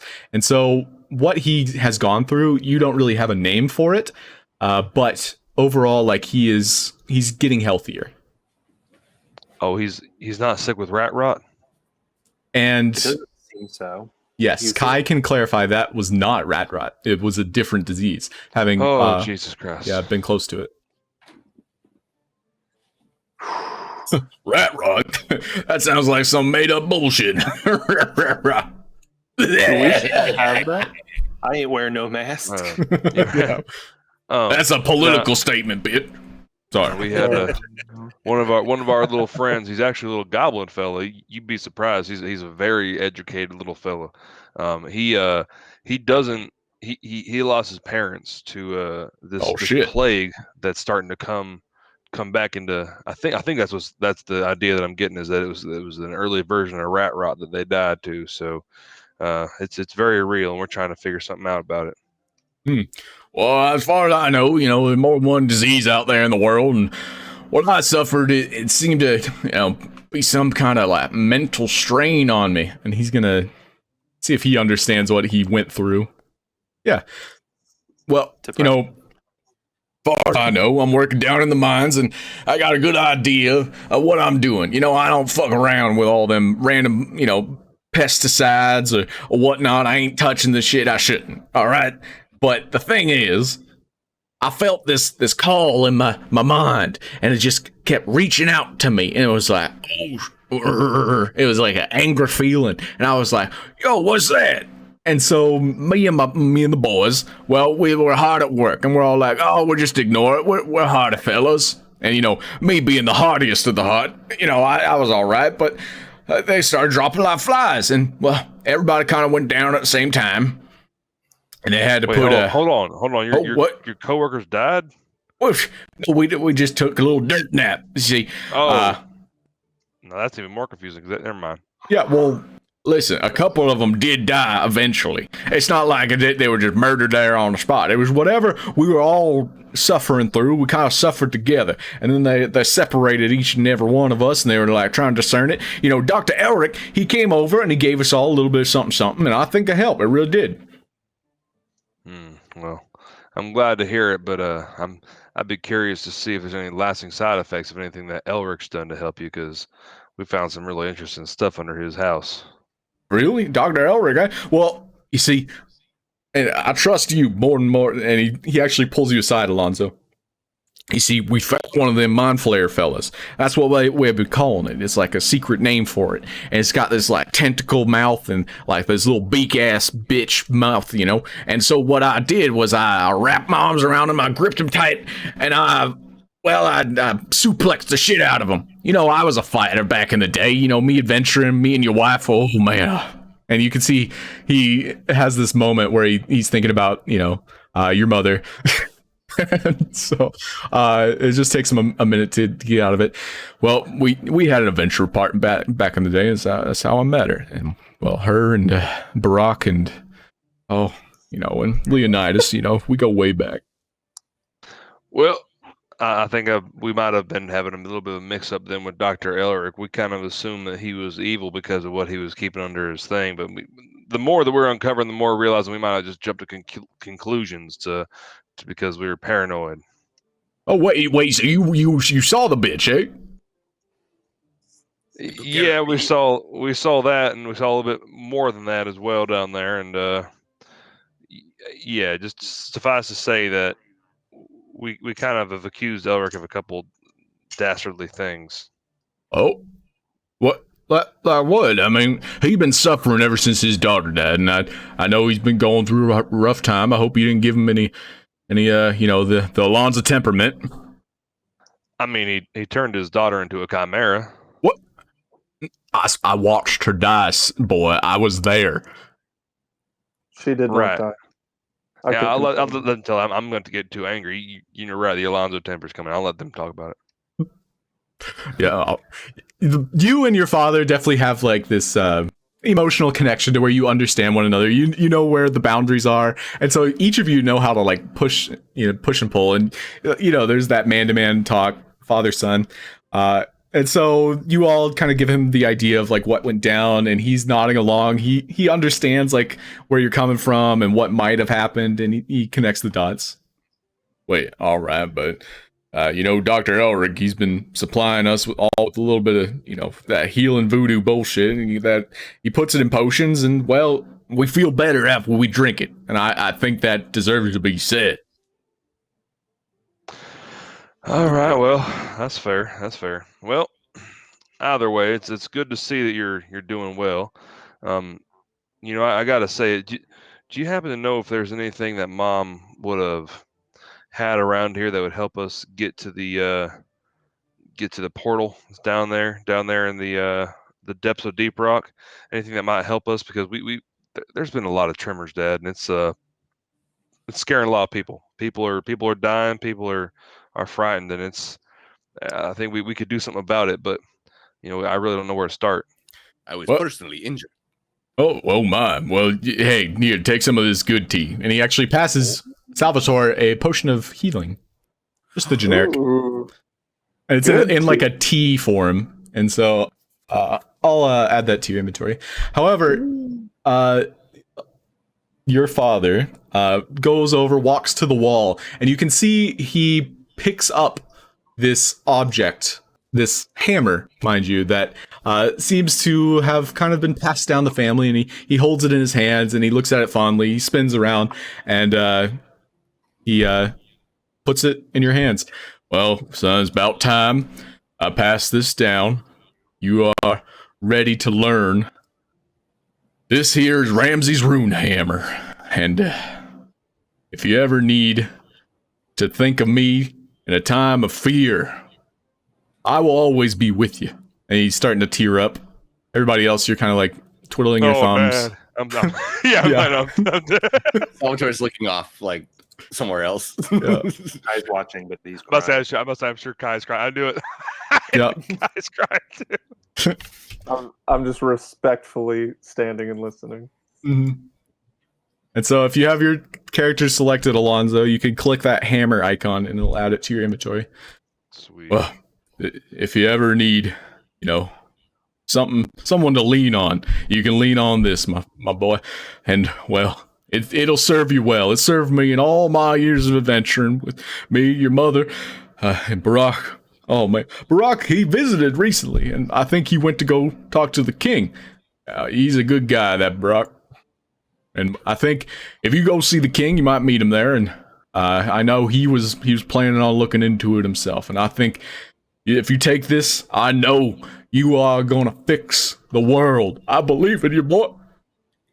Well, thanks, Pop. But I gotta say, what'd you say his name was? I'm sorry, I was so busy reading this hammer that you gave me. I don't remember what his name was. You said. Barack? Yeah, you've already met Barack, actually. And Barack, so, that's right. yeah, Barack Orama. He's the Earth Genasi. Oh, that's right. Oh shit. Oh, Yeah. you knew him? You're friends with Barack? Oh, hell yeah, son. Me, Barack go way back. You see, I met him, more or less the same time I met your mother. We were all, well, they kind of came over to Ram's Head, and that's where I was living at the time. I was the Rune Smith. And see, this hammer, it passed down from generation to generation. I was building the biggest runes that one could imagine. You see, I was actually making some of the runes here. That's what I was doing in the meantime. But, more or less technology happened, and now they don't really need me and my specialties. So just working in the mine, making friends there, and just, passing the time. Ever since your mother died, I've been, a little bit misled as to what to do with life. And you kind of moved on, and, well, as you should. The bird's got to leave the coop. But I know this hammer's going to serve you well, boy. Well, thank you. It sure is a pretty one. And would you like to tell what it reads? I actually haven't looked at it in over a month. Yeah, so it's a finesse weapon that can be thrown once as part of the attack action, bouncing off a creature. It says as part of the attack action, so I don't know if that means that bouncing off a creature in a fiery impact returning to your dominant hand. This attack deals 1d4 plus 1 bludgeoning damage and 1d4 fire damage. So basically 2d4, plus the you may also toss nails into the air to hit towards your target using this hammer. These nails act as thrown daggers. They don't get a +1 as you hit them towards your target. If part of the attack action, they also do the extra 1d4 fire damage. Instead of attack me uses a bonus action. It's a little.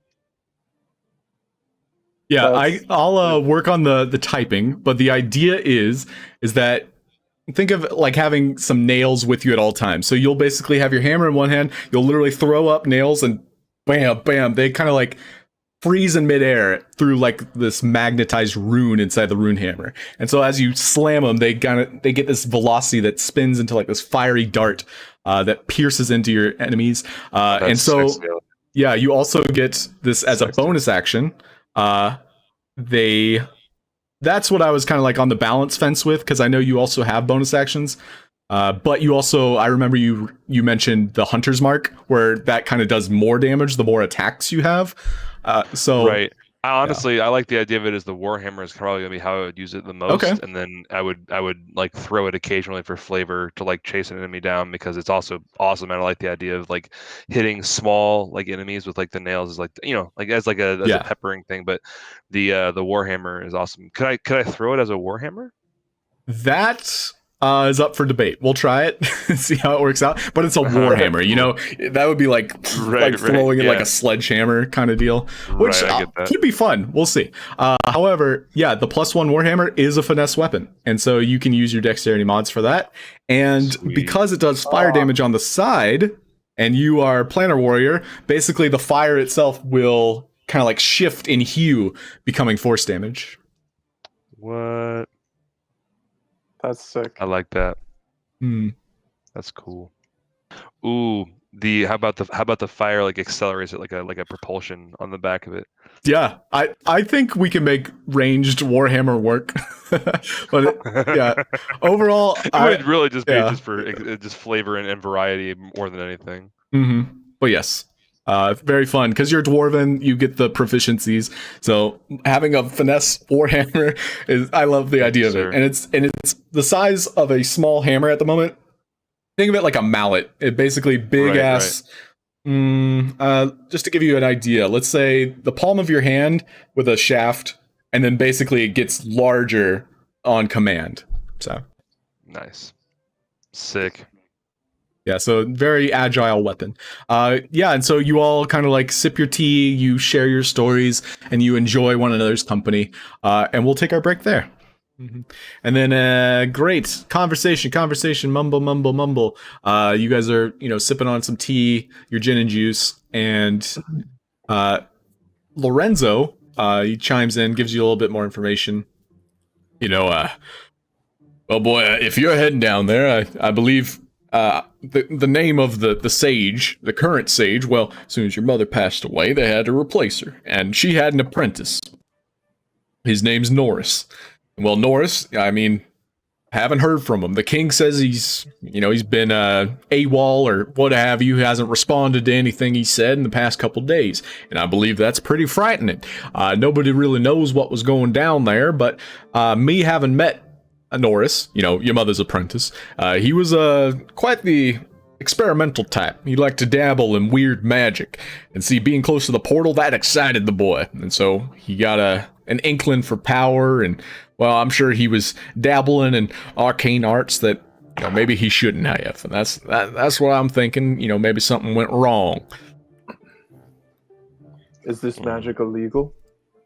Well, me, I'm not much of the arcane type. I was a fighter, born and bred. But I don't think what he was doing was, well, something they teach in schools. Understood. Well, Ma was not really all for schools in general, and it doesn't necessarily mean you need to. But I hear what you're saying. It means it could be dangerous. I mean, she definitely did some dangerous stuff herself. But anywho, what should we do? Sounds like we need to look into your mother's apprentice to make sure that she leaves this place the way that she had intended. Oh, by the way, if I was you, I'd talk to the king before we go, because he was offering some kind of reward for, the lucky souls that, make it there and make it out alive. I know he's, he wants to verify something's, awry, but also to solve the problem. We're happy to do it just for the sake of helping out.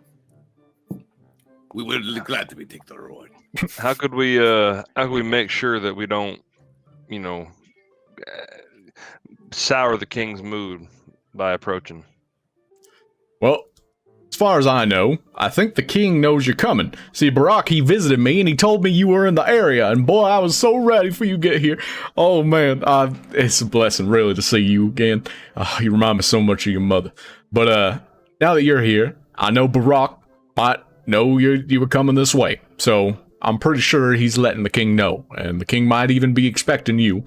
He's really anxious to meet that Genasi boy there.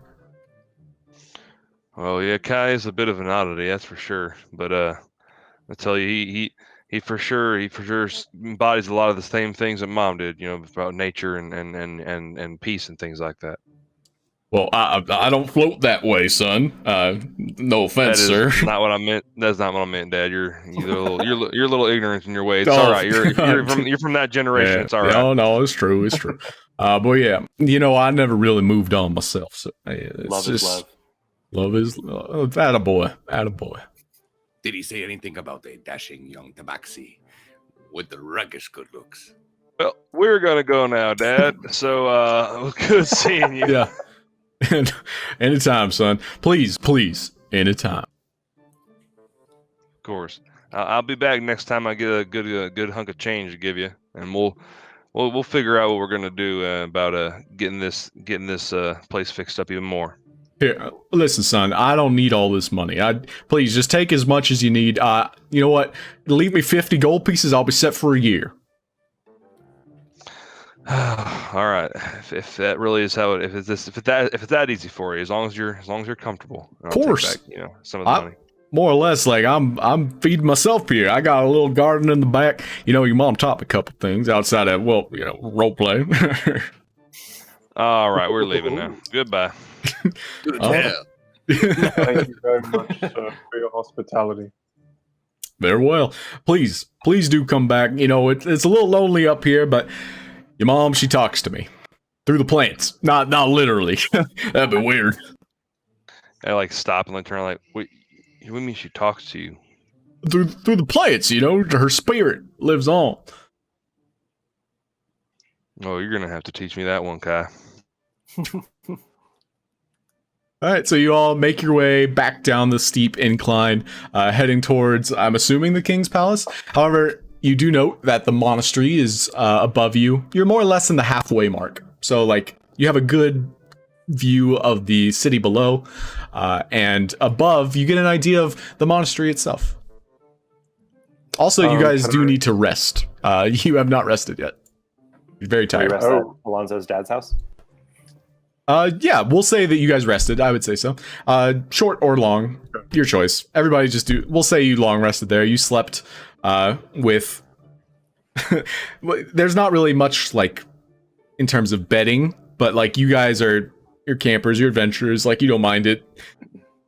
I call Big Spoon. I'll be a little spoon, but only if you make biscuits on my back. Little kitty biscuits.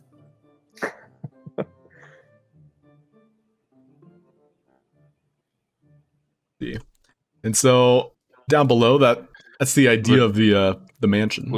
Would Paul have had some arrows on hand I could have restocked on? God Yes. damn. Yes, for sure. If anything, you went into your room, untouched, mind you. You even still have your race car bed. There's Oh, nice. a whole shelf full of arrows, crossbows, ones that you've kind of carved yourself, like an old longbow, short bow, any variety of sort. Sweet. I have a full quiver. Yes, Yeah. full quiver. And so Laszlo gets the impression to meet up with you all, and so wherever you're heading. I'll go scout him out. I'll probably try to find him.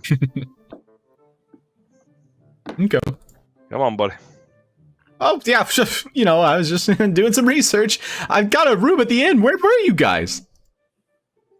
We met my dad. You completely missed it, and it would probably be an emotional scar on your relationship with me. So it's all right. Let's move on. But yeah, I know. I miss my dad. And you recall briefly that he mentioned his parents were, both dead. No, I know. I know. Yeah, No way, Dad. me too.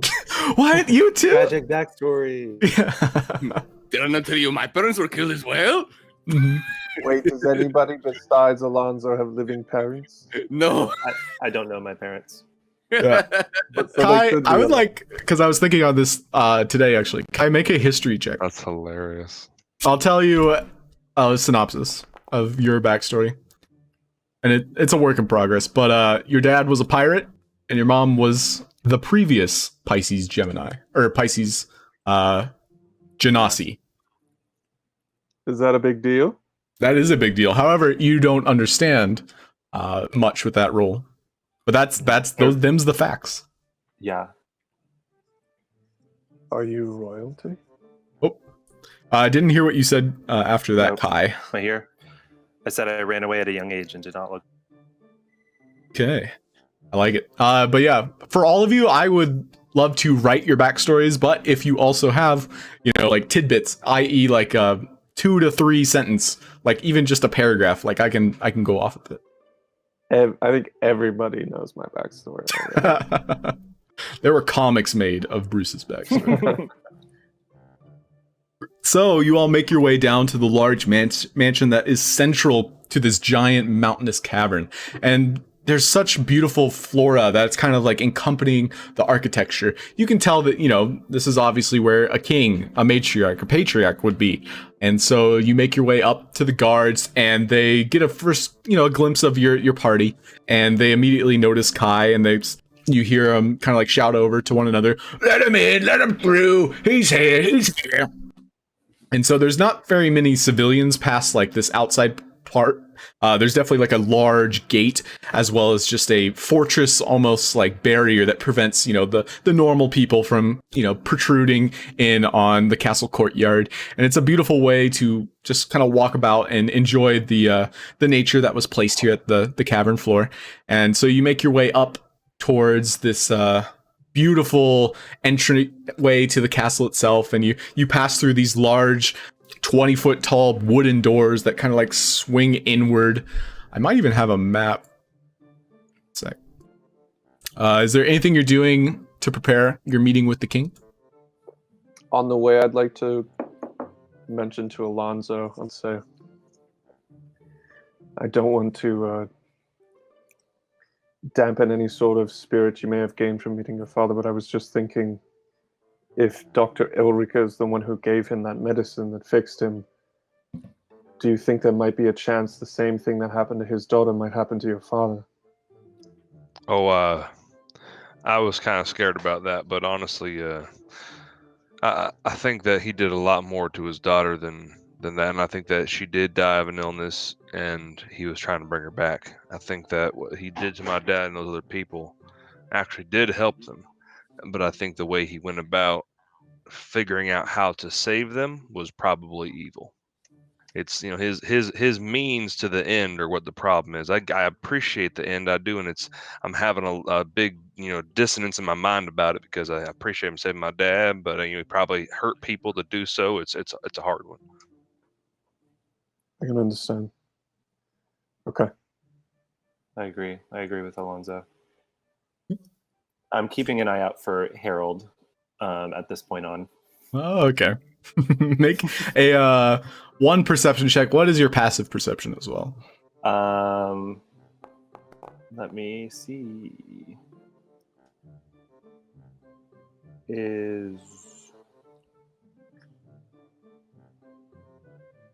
What is that? Just my modifier?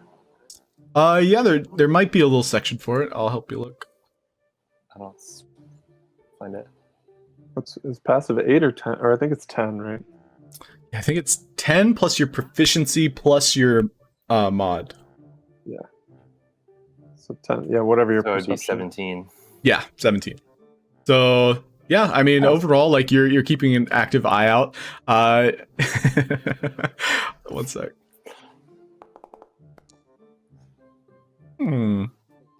Yeah, you you note Harold is one of the guards that let you in.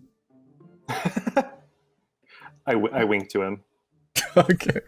Yeah, Harold, he looks at you, and it's just kind of this little little hand like pops out of his helmet and he kind of waves at you. But Harold himself never even turned to look at you. He was more or less being a guard. But from what you recall with your interaction with him, he had a little rat-like familiar friend. But you all finally make your way up the proceedings to where the king's throne would be. And it's a nice, like golden, very modest throne. You can tell that a lot of the money was, put into the stonework itself. There's excellent masonry that creates this visage of giant dwarves. The king himself is accompanied, talking very stoically with Barack Orama, who is standing at his side, more or less being that advisory sort. He's got his hands kind of like clasped together, and he's nodding accordingly. The Dwarven King is obviously making certain like questions as you approach. It's more or less like 60 feet that you all are walking up towards him. And so you are currently in the presence of the king. Does anybody say anything? Is Barack there? Illustrious Majesty, my name is Salvatore Shadowwalker, a humble servant of yours. I'm like, yo, Barack! Yeah, Barack does a quick two-fist peace sign out. Well, And, your Majesty, hello.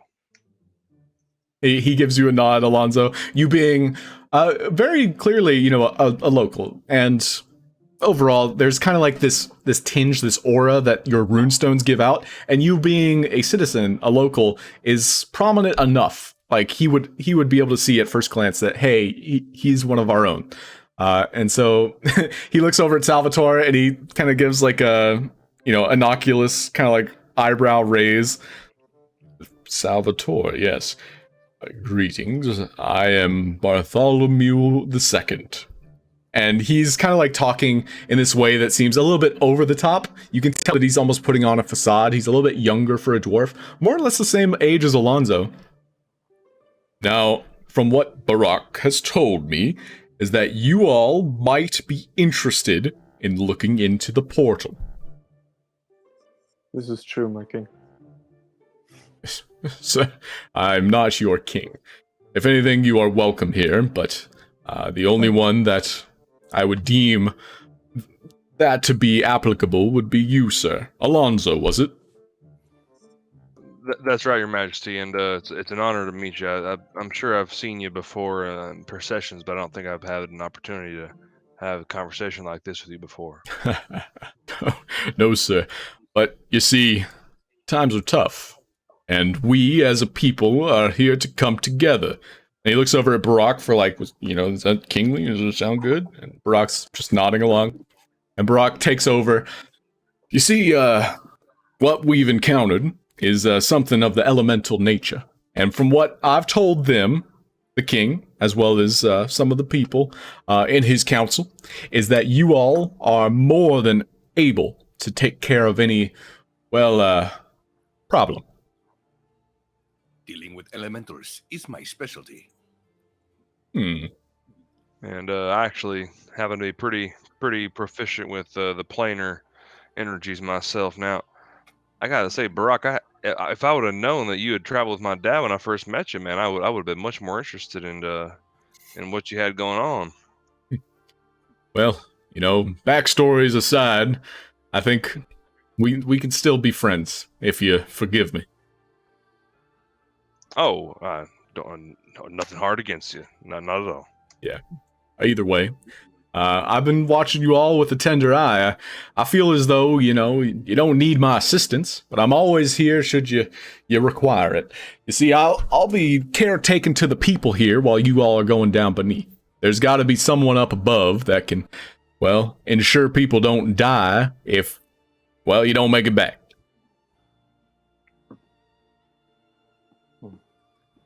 My king, a Almost. request. Yes. Speak, boy. My name is Bruce Vervain of the Bruce. Vervain family. Bruce Aquarian Vervain. city of Rotham. And he'll look, inward, see if he knows who you are. The Vervain family. Yes. You all helped fund that Aqua Freeway, I remember. That is the very one, my sir. Well, and what can I do for you? There is a citizen of yours in town. We were wondering if there may be anyone that could check in on him and look after him.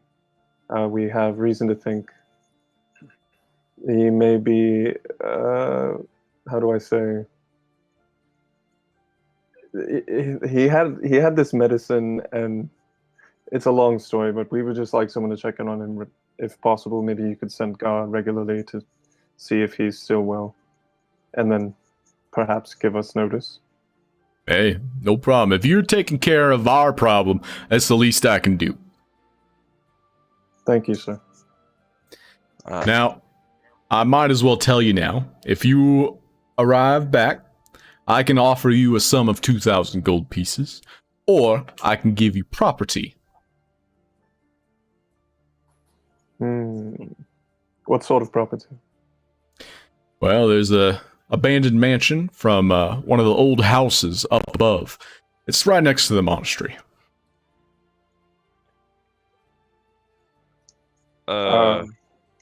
Please, Alright. no, if you do the deed and you come back, and when you arrive, I'd be happy to send you with a tour guide, but I also am looking to see this done. I Do mean, we have we were. to decide now? You do not. Okay. What if we don't even say anything? We just don't even agree to it, and we go out and do it and come back, and then what? If you do this for me, I will give you either 2,000 gold pieces or the property. I have the deed ready to be signed. Very well. Do we have a stipend for expenses? What do you need? I can very well point you in the right direction. People will help you. I promise you that. My citizens are anxious. They can't go a day without living in fear. We are very susceptible to the things that we cannot control. And that is why I'm desperate for your help.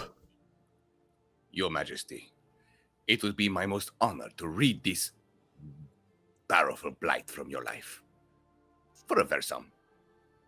So, it is not my word for the rest of the party, but I will be happy to help. I agree. We shall do what we can. Do we have any information as far as what is out of balance here? Now, Causing... yes, we do. And that is that the sage Norris, whom was conditioned with guarding this portal, he has kept me informed of the last, well, several years.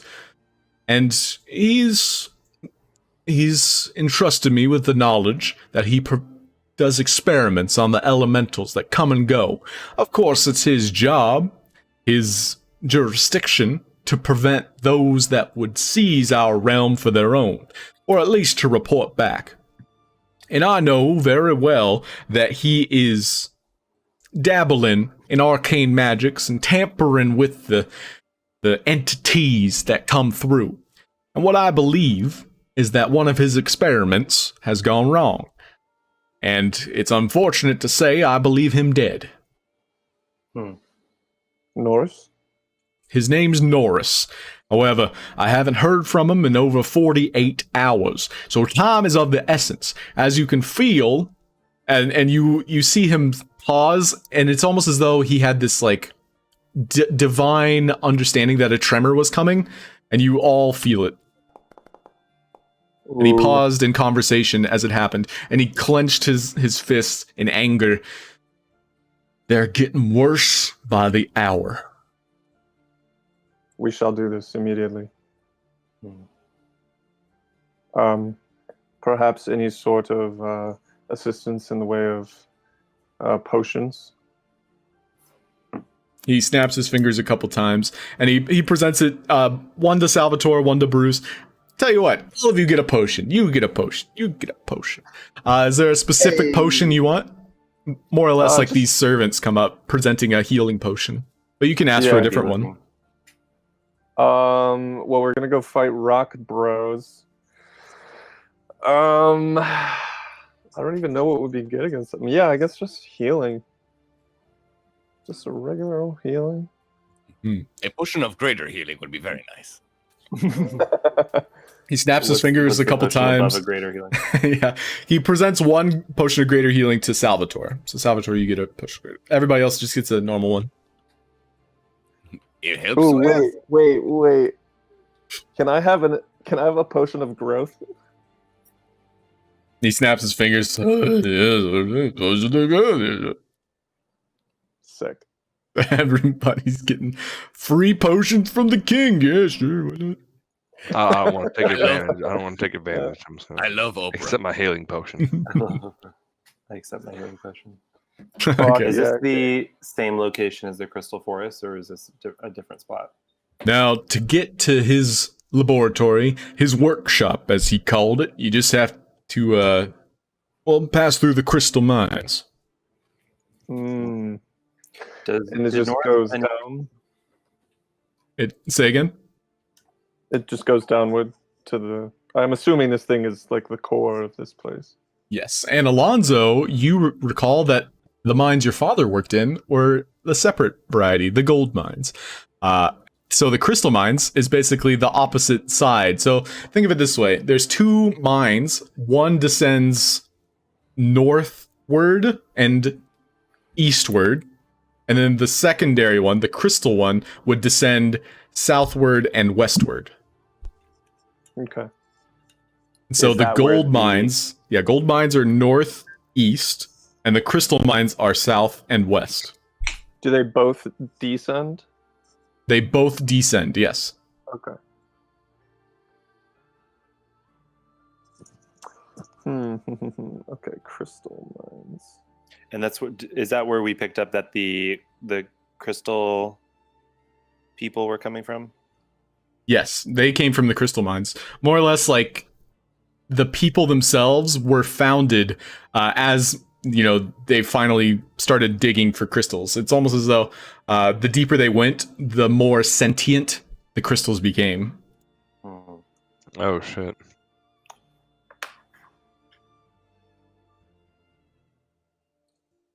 Do we know which way the portal is located? Yes, it's more or less once we had provided structure for the crystal mines, we were able to find that these crystals were sprouting because of the arcane influence from the portal. And so we had our sages, whom, as I know, was your mother, Alonso. She was one of our first. And so she helped produce a well-established and organized way of maintaining the health of this portal and preventing, entities that would see us as fodder from coming through. Oh, that's mighty fine. That's nice to hear. And so Norris happened to be her apprentice. And it seems as though, I hope he's okay, but I believe him dead. And if he's not, shall we bring him to you? Please. He's, a trusted advisor to my council. And obviously, I wish him alive so he can continue to protect and serve his people. That's what we pay him well for. So he can use that laboratory of his own to, further his own gain, but at the same time help the people. And it's and he clenches his fist as another tremor happens. Hmm. Oh Jesus! I'm so frustrated right now that I can't control what is happening to my city. I'd What do like you to insight believe- check him. Sure. Ooh, good idea. And what do you believe he would do if given the choice? Who, Norris? Hmm. Make a persuasion check. And then Alonso, you inciting him, you can tell that, he lives here, first and foremost. So to go to sleep not knowing if, something's gonna fall on you, that alone, nobody wants to live through. But at the same time, like business is being scared away. Like him as a king, like he still has dominion, and making money is a little bit more difficult for a city that nobody wants to visit. And then Bruce, what would Norris do? Fucking bugs. Norris wants to serve his own agenda. And unfortunately for us, that agenda has seemingly killed him. Seemingly. Well, Laboratory. if he is alive, we can promise you that he will be brought to justice. Justice. Well, I This hope you guy's really replace good him at that. then. One last request. I feel we need a guide of sorts. Perhaps a crystal man named Jeff could attend us. He snaps his fingers, and aide walks up to him, or more or less like speed runs up to him. Joff. So I'll see to it. Thank you, my lord. Or your majesty. You're welcome. And make a perception check, Salvatore. Ooh.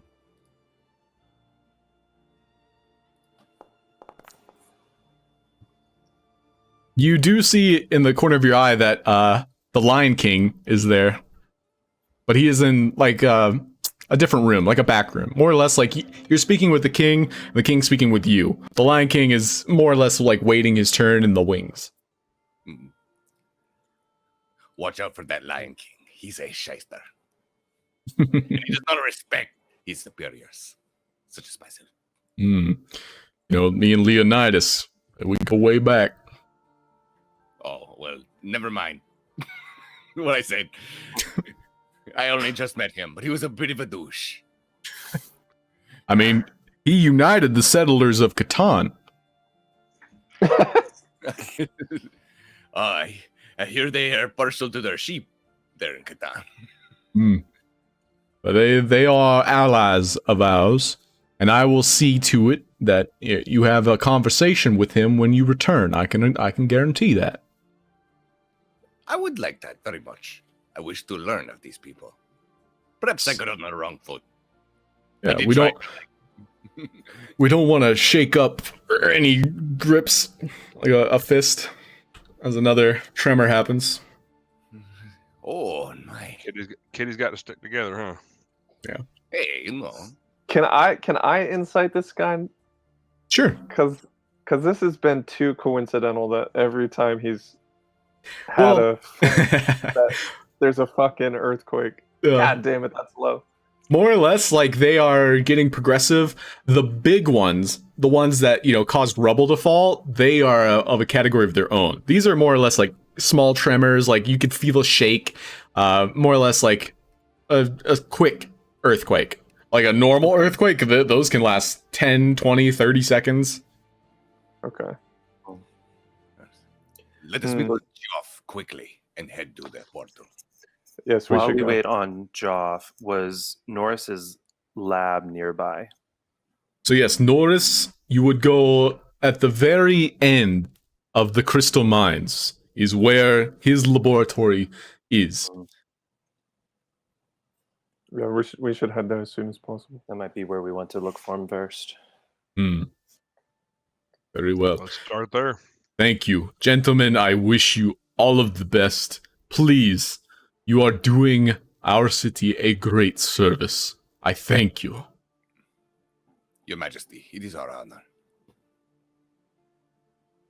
And so very well, you are tasked with bringing an end to these erratic earthquakes. You are tasked with finding out what happened to Norris. You are tasked with solving this problem. Although no one seemed to, ask about Norris's replacement. So that might be a problem that comes up later. I literally was gonna. Oh my god! I thought that was waiting for my turn to speak, and I forgot to say it. Very cool. But that, maybe a solution will arise. So Barack, escorts you out. You see, I know that perhaps someone needs to replace Norris. He does have an apprentice of his own. If you can find him, perhaps he might be still alive. Maybe His we name's can- Jeremiah. I was hoping it was going to be Jeff. No, Jeff is not worthy of a sage title. I like Jeff. Maybe in time. I mean, I Yeah, why do haven't. people hate the Crystal Boys? Oh, I suppose. Yes. So, the crystalline, the shard mine, they are of a hive mind type entity. They all think and feel the same. They are more or less not as human as we. And he Human. yeah, he kind of you gestures to all of you. Yeah. You recognize there's humanity in them. Yes, but they have a lot to learn. They are a new species. Jeff was pretty nice. I like Jeff.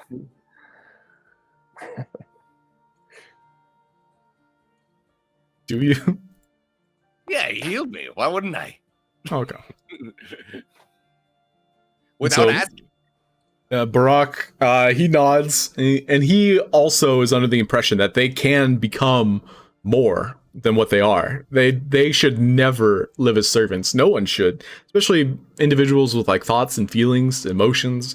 That's just, it's not fair. And life deserves to live. Agreed. Preach, Barack. Life will find a way. Mm-hmm. And so What is he, Barack, by the way? he's a Earth Genasi. He's the one that you met at the entryway to the Terra Gaia tree. Okay. Are you running on a platform of change? It's called Hope. Oh. And so, as you all talk amongst yourselves and you kind of relive the experience you shared not more than 2-3 days ago, Geoff That was is really cool, wasn't it, Alonso? What experience is that? That big fight that we had on the train, remember that? Oh Where you- yeah, where you I killed all those I guys? just saw red. I mean, when people threaten me, I mean, and I just see red. So I'm sorry, I don't remember much of that. Oh, the warrior spirit. oh yes. And so Yeah, my dad gave that to me. I like your dad a lot, by the way. He's a fine person. He's pretty cool. and so you make your way to the crystalline mines. Is there any other supplies you wanted in town before there's no turning back?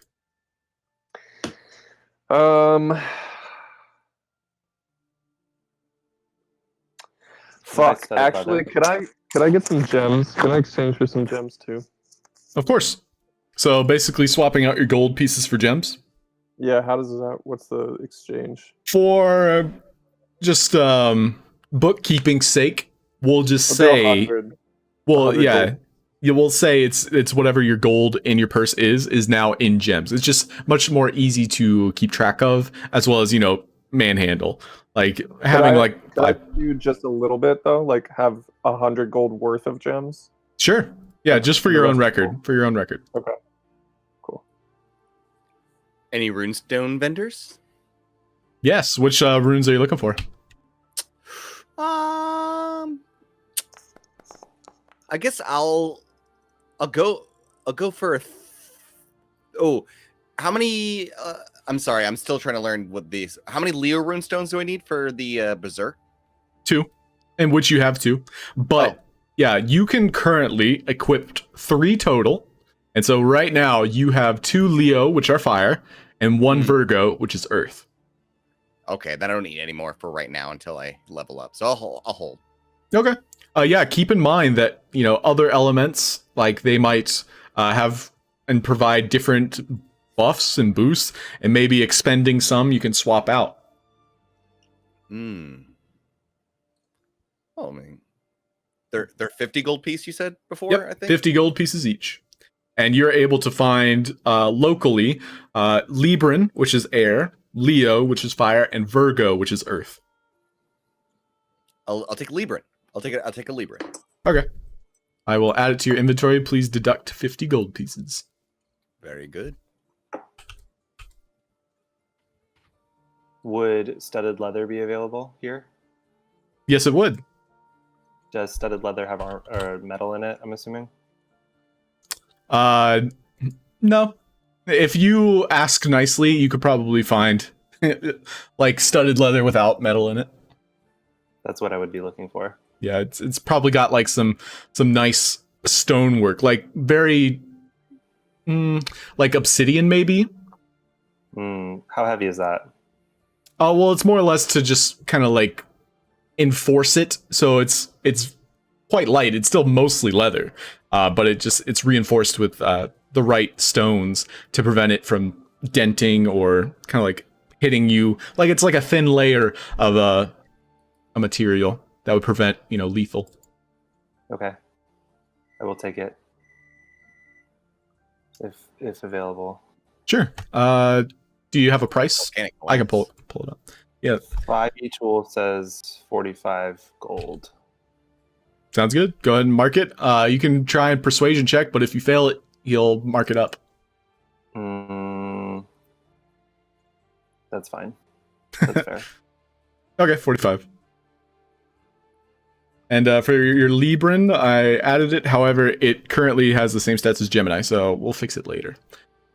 So you all make your way to the Crystalline Caves. Geoff is there waiting patiently. You can tell that are several, like half dozen to a dozen crystalline workers who are all kind of attending to the various accoutrement that comes with mining, as well as ensuring that the produce and whatever is coming out of the mines is also being kind of like correctly sorted, organized, prepared for sale, as well as refined. There's definitely certain like equipment that takes out all of the negative of what would come with like crystals and runes, which is more or less like the bulk of the exports from this mine would be crystals and runes. Crystals of which would be used to like power certain technology, as well as makes nice jewelry. It's more or less like a variation of gems.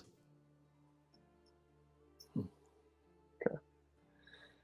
Ooh, maps.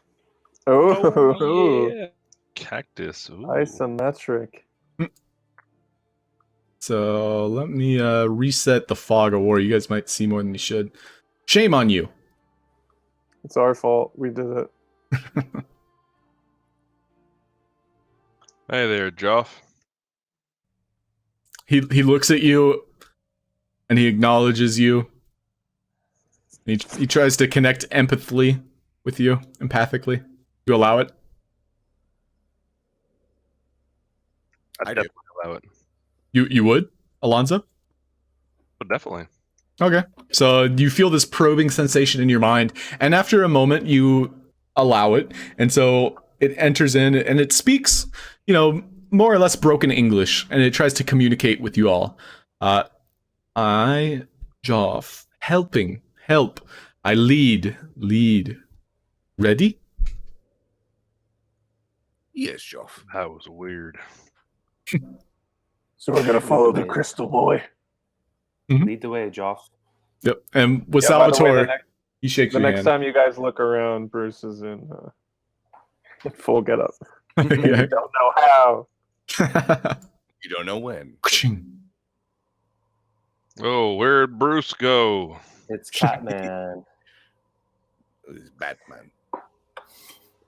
I slowly He's walk. like, I am the Catman. I am It's- the Catman. The devil of Hell's Kitchen. Oh man, there's some really cool stuff over here. And Laszlo kind of like goes off the track, but and he's looking through some things. What kinds of things? The wrong type. You can see that there's something underneath the ground that is beginning to move towards him. And he's already pulled out his alchemical supplies, and he's taking off some of the crystalline fragments off of a rocky outcrop. Oh wow! Laszlo, look out. There's something moving. What do you mean? It's not. It's There's rocks. something moving. They're just rocks. Come on. I want to look closer for it. What do you mean? He's literally like, come on. He's talking to you and still scraping off fragments of the rock itself. Is this blood pretty apparent? I think would have been heading over to this blood and looking at this.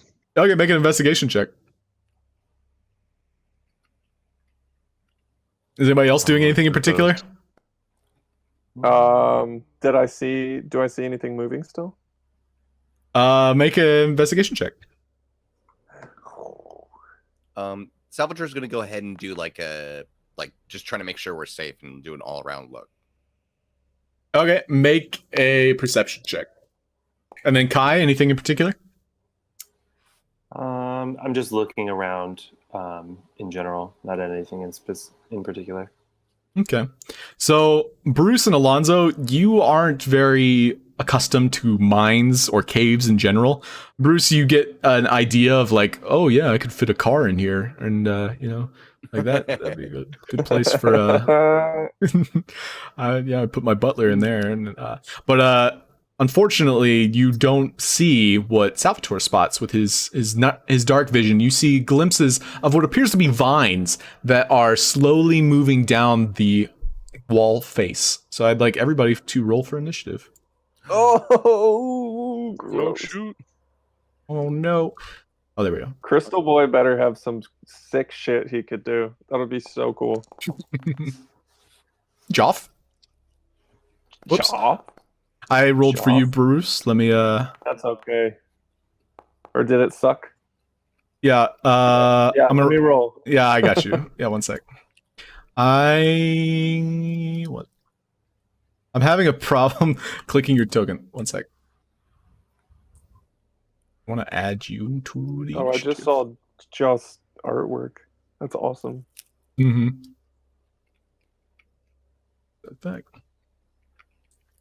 Dude, I gotta reload. One sec.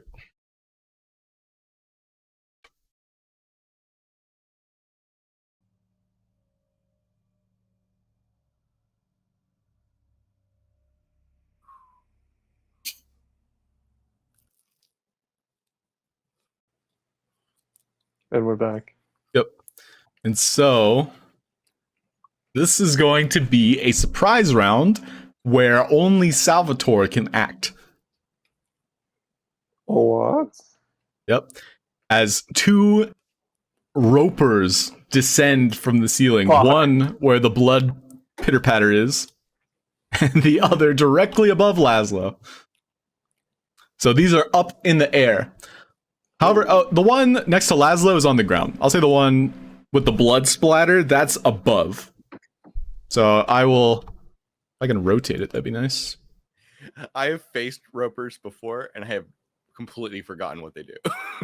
So like, You this is almost good. got killed by one last week. I know. Was it a roper last week? Big Yeah. ass roper. A big one. Oh God. That's funny. I did plus 20 feet, and because it's flipped upside down, it went the wrong way. No, you guys don't think that's funny? Okay. I think Did it's it go through hilarious. the map? See if I can do Well. negative. Gulp. There it is. The one. Oh, towards no. the- That was when I was looking over at the blood that was on the ceiling. Yeah, directly above it. Lovely. And so it will be striking at you. What's up? Oh, would I be able to use the blood curse of binding before he strikes at him? I don't know how a surprise round works. Sorry. What? Well, so what? I gotta ask. What I've not noticed with my passive perception? Make a perception check. He'll also stealth check and contest it. Oh shit. I mean, you have your reaction. I'll give you that much. Okay, I didn't want to attack or anything. I just wanted to not. Yeah, like you'll see it right, basically as it's coming out at you. It's gonna lash out at you. Okay. Fair enough. Meanwhile, on the opposite side, it's going to be in order of initiative for the surprise round. Roper on the left, and then Salvatore, and then Roper on the right. So the first Roper is going to lash down at, or lash up at Laszlo. So it's a 20 to hit. Oh man, these things. Oh. And so what that does is grapple him. And so, yeah, he is currently grappled and restrained. And then while grappled, he's going to try and bite you. Laszlo. Oh no! Oh! 16 to hit. And that 21 points of damage. Oh man. Jesus. Alright, and then we're going to Salvatore. What are you doing? They cannot move, so your blood curse of binding is not exactly useful here. No, I could see that. I guess I will activate my my Rite of Storm is what I'm going to activate. And then I'll on my crossbow, and then I'll go ahead and I'll shoot my crossbow at the one attacking Laszlo. Yep, and that one is on the ground, mind you. The one in the air is the one directly above Alonso. So, you are firing away at the roper in front of you. Go ahead and roll. That is a 15, which does not hit. Oh, man. I'm not good at hitting stationary targets, guys. Sorry.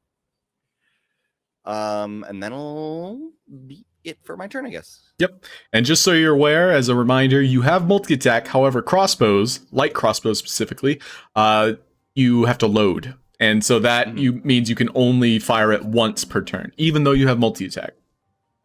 Oh, very good. Oh, and then you already took the damage. Thank you. Yep. And so this roper directly above Alonso is going to try and lash out at you with its tendril.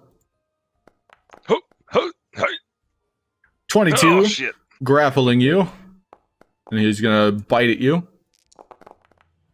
Aha! And I'll just double check and make sure I don't get advantage. You probably do. Yeah, probably. It probably restrains me. So I believe it's both. I'm just double checking. Yeah, it would say in the attack. Yeah, until the grapple ends, the target is restrained, and you have disadvantage on any checks and strength saving throws.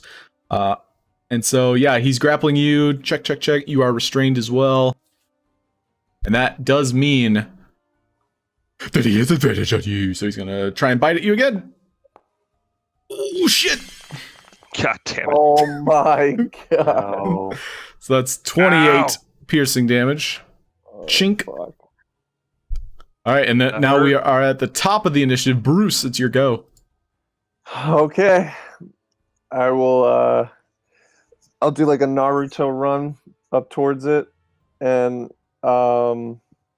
wait, is that 5 feet or is that 5 feet away?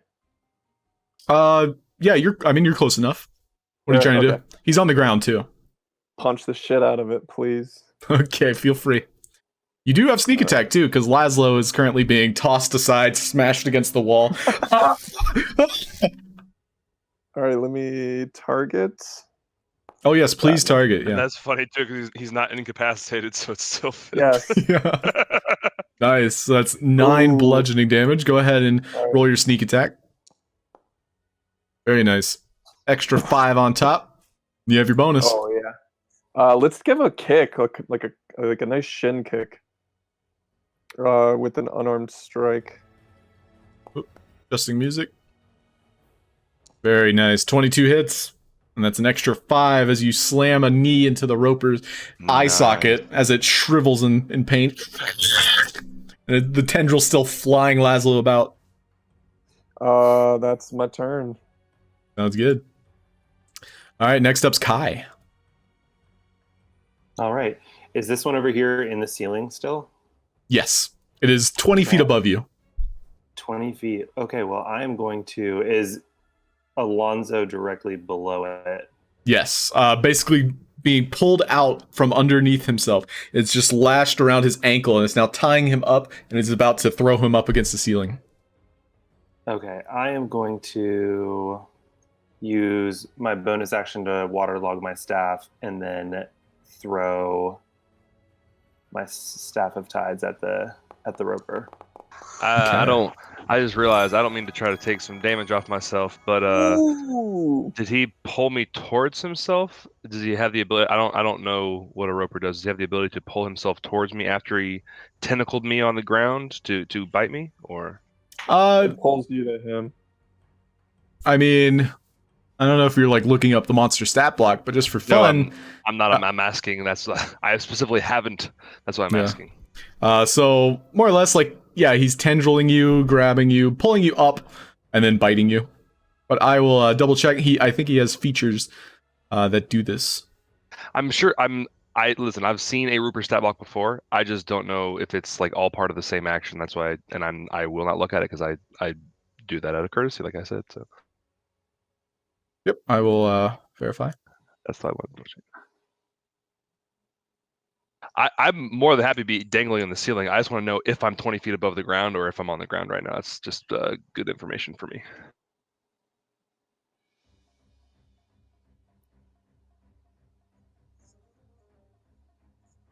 So I am going to give you the benefit of the doubt because it is an action for him to reel you in.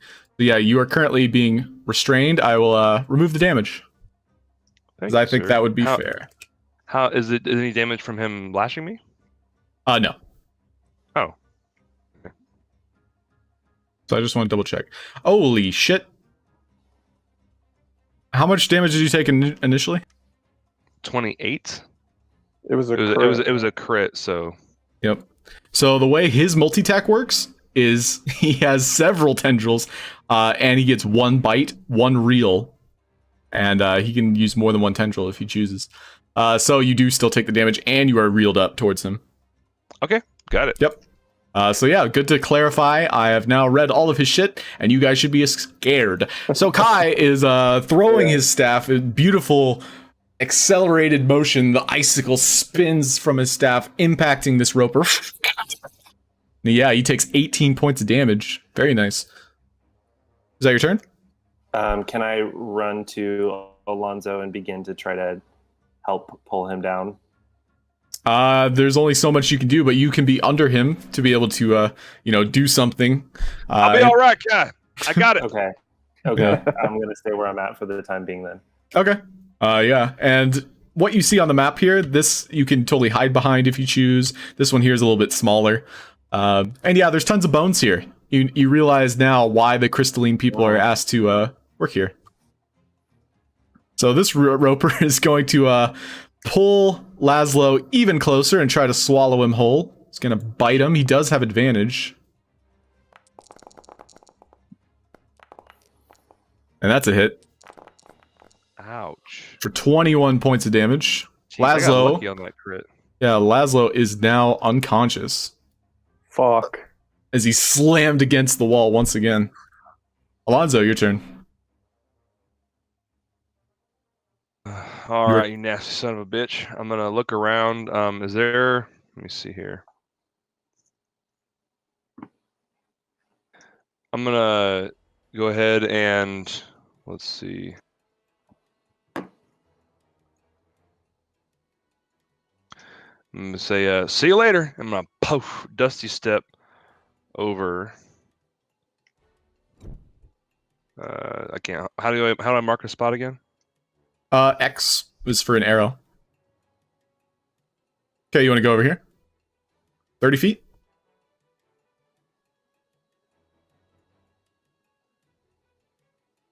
If I can get on the rock, I'd like to be on the rock if that's possible. Yeah, you're roughly 5 feet up, so I'll mark that on your token. Cool.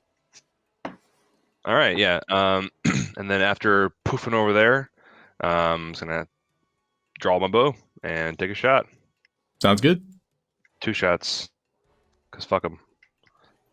Actually, yeah, I'm gonna take 2 shots. 16 misses. Damn. Oh no is right. Oh shit. And so yeah, unfortunately, both of your arrows kind of clang off of its thick stone skin. Okay, well that'll be my turn then.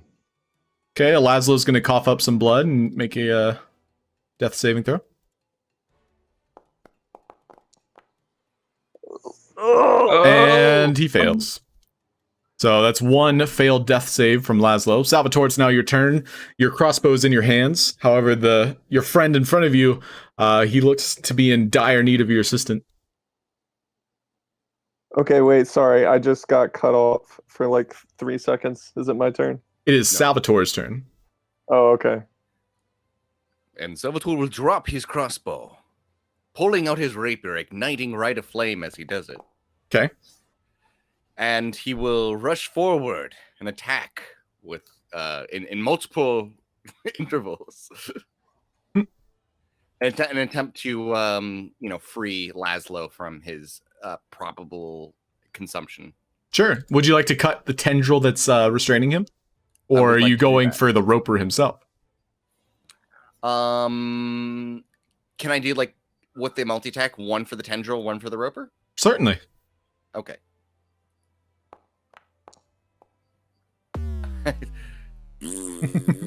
Unfortunately not with that attack. And which one was this going for? I was going for the tendril, Okay. and then for the roper. Nice. Hell yes. All right. And please, you already rolled the rite of flame? Yeah, it's Yes, going to be please. +6 because it doubles the dice. So you did Woohoo! extra fire damage on top of that. Watching your rapier strike not find its purchase on the tendril restraining Laszlo. Of course, you're holding yourself back. Your friend is restrained. So instead, you turn your attention towards the eye of this roper and you slam your rapier straight through, piercing all the way out the side, creating this crack in the back of its head. And the fire kind of engulfs inside of him. All is planned, except for that one part. All right, this rapier is now going to lash out at Kai, who is quite close. And it has a 50-foot tendril range. Dang. So Yeah, that's brutal. that's going to be 20 to hit. And so you are currently grappled, and he's going to reel you up. And because you are quite far away, Alonso was a little bit unlucky being directly underneath. He does pull you 25 feet total. So he is 20 feet up in the air, and you are roughly hypotenuse A about squared plus B squared Yeah. equals C squared. you're like 35 feet away. So you're basically dangling beneath him about 10 feet at the moment. So he cannot bite you. However, he does have several tendrils, and so he's going to lash out at you again, Alonso. And so you are also restrained. However, he can't reel you in. He's already started to reel in Kai. Okay. Got it. Yep. So both of you are grappled and restrained at the moment. But what of Geoff? And now it's Crystal Joff's ball. turn. Joff, I'm gonna double check what he can do. Wish. Hmm. That'd be cool. He has a wish spell. See, he's immune to disease. That's nice. He can telepathically communicate. Yeah, that's great. He can cast Mage Hand. Nice. He's Uh, useless. Yeah, he'll run over and pick up the light crossbow that Salvatore had dropped. And Okay. It is You- only alone. and so now I'm gonna see if I can add that to his inventory. There we go. As he's like darting around the battlefield. Hmm. And he's going to Still has Ray fire. of Flame?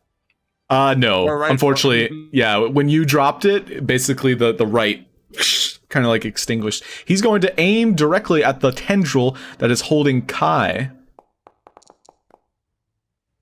And that's going to be a 12 to hit, which I believe 15 is what he needed, just for the tendril alone. So unfortunately, the arrow flies straight and impacting into the cliff wall. So Bruce, it is now your turn. All right. Shit. Okay.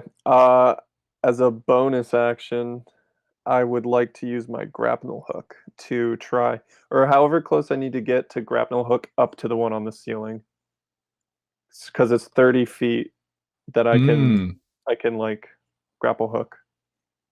Okay. So however far I need to walk first. So yeah, you can. I see what you're saying. Yeah, you can totally get about here, Okay.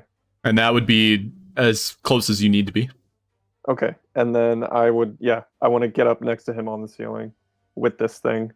And like as I'm flying in, I want to come in like heel first, like Ooh. foot first. Yeah, I love it. And so yeah, you watch Bruce just go into a nice dash, and then straight from his belt, you see this tether just spews straight into the ceiling, impacting the stone, and it ricochets him straight towards it, and his flying knee impacts the roper. Go ahead and roll for it. Fucking sweet. Oh yeah, it's a 24 to hit, Fuck yes. and that's 9 points of damage. Oh, All right. you had that one targeted, but that's okay. Oh, my bad. That's okay. No, I just had the animation on him. Yeah. But yes, 9 points Okay. of damage. Anything else? No. So I just kind of want to like hang from the ceiling Yeah, on this grapple hook thing. very nice. And There yes, was no one else close enough to him for sneak attack, was there? No, unfortunately not. Yeah, Kai is Okay. currently dangling 10 feet beneath him, and now you are right next to him. Okay. Sick. Yeah, I'll just try and make this look like how it's happening. All right, cool. Kai, it is now your turn. You're currently dangling 10 feet beneath. This roper is now reeling you in, ready to sink its teeth into your flesh. Well, I am going to copy Alonso, and I'm going to Misty step myself out of this situation. Nice. Okay. Where are you heading? I'm gonna head a little bit. I'm gonna back up a little bit, and then I can still attack, I believe, right? Yeah, that's a bonus action. Mhm. So I'm gonna throw my Staff of Tides at it again, 13 misses, unfortunately.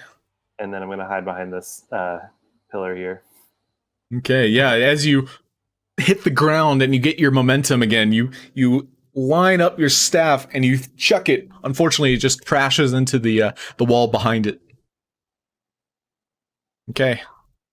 This roper is going to lash around Salvatore. He's going to make 2 tendril lashes at you to try and reel you in, Salvatore. The 20 to hit. Ooh. Yes. Yeah, so there's currently 2 tendrils wrapped around you, and it's going to reel you in and then try and bite down on you. Fuck. And he does have advantage on it. Oh shit. Oh my Easy. god. TPK. Yeah. 32. Alright, and that'll be his turn. Alonso, it's now your turn. I didn't Are you? think You're you could up. reach too fucking far. You're still up, Yeah. right? Yeah, Salvatore's still alive. Okay. Yeah, I'm good. still alive. I'm going to this time, instead of trying to get away from him, I'm just going to bonus action Hunter's Market. And then I'm just going to take another shot at it. And then, like, try to pull my bow out from under the wrappings. Okay. Nice.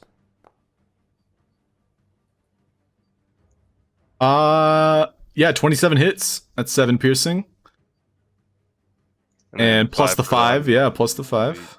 Do you mean to re-roll on the second hit, or just want to use that 5 again?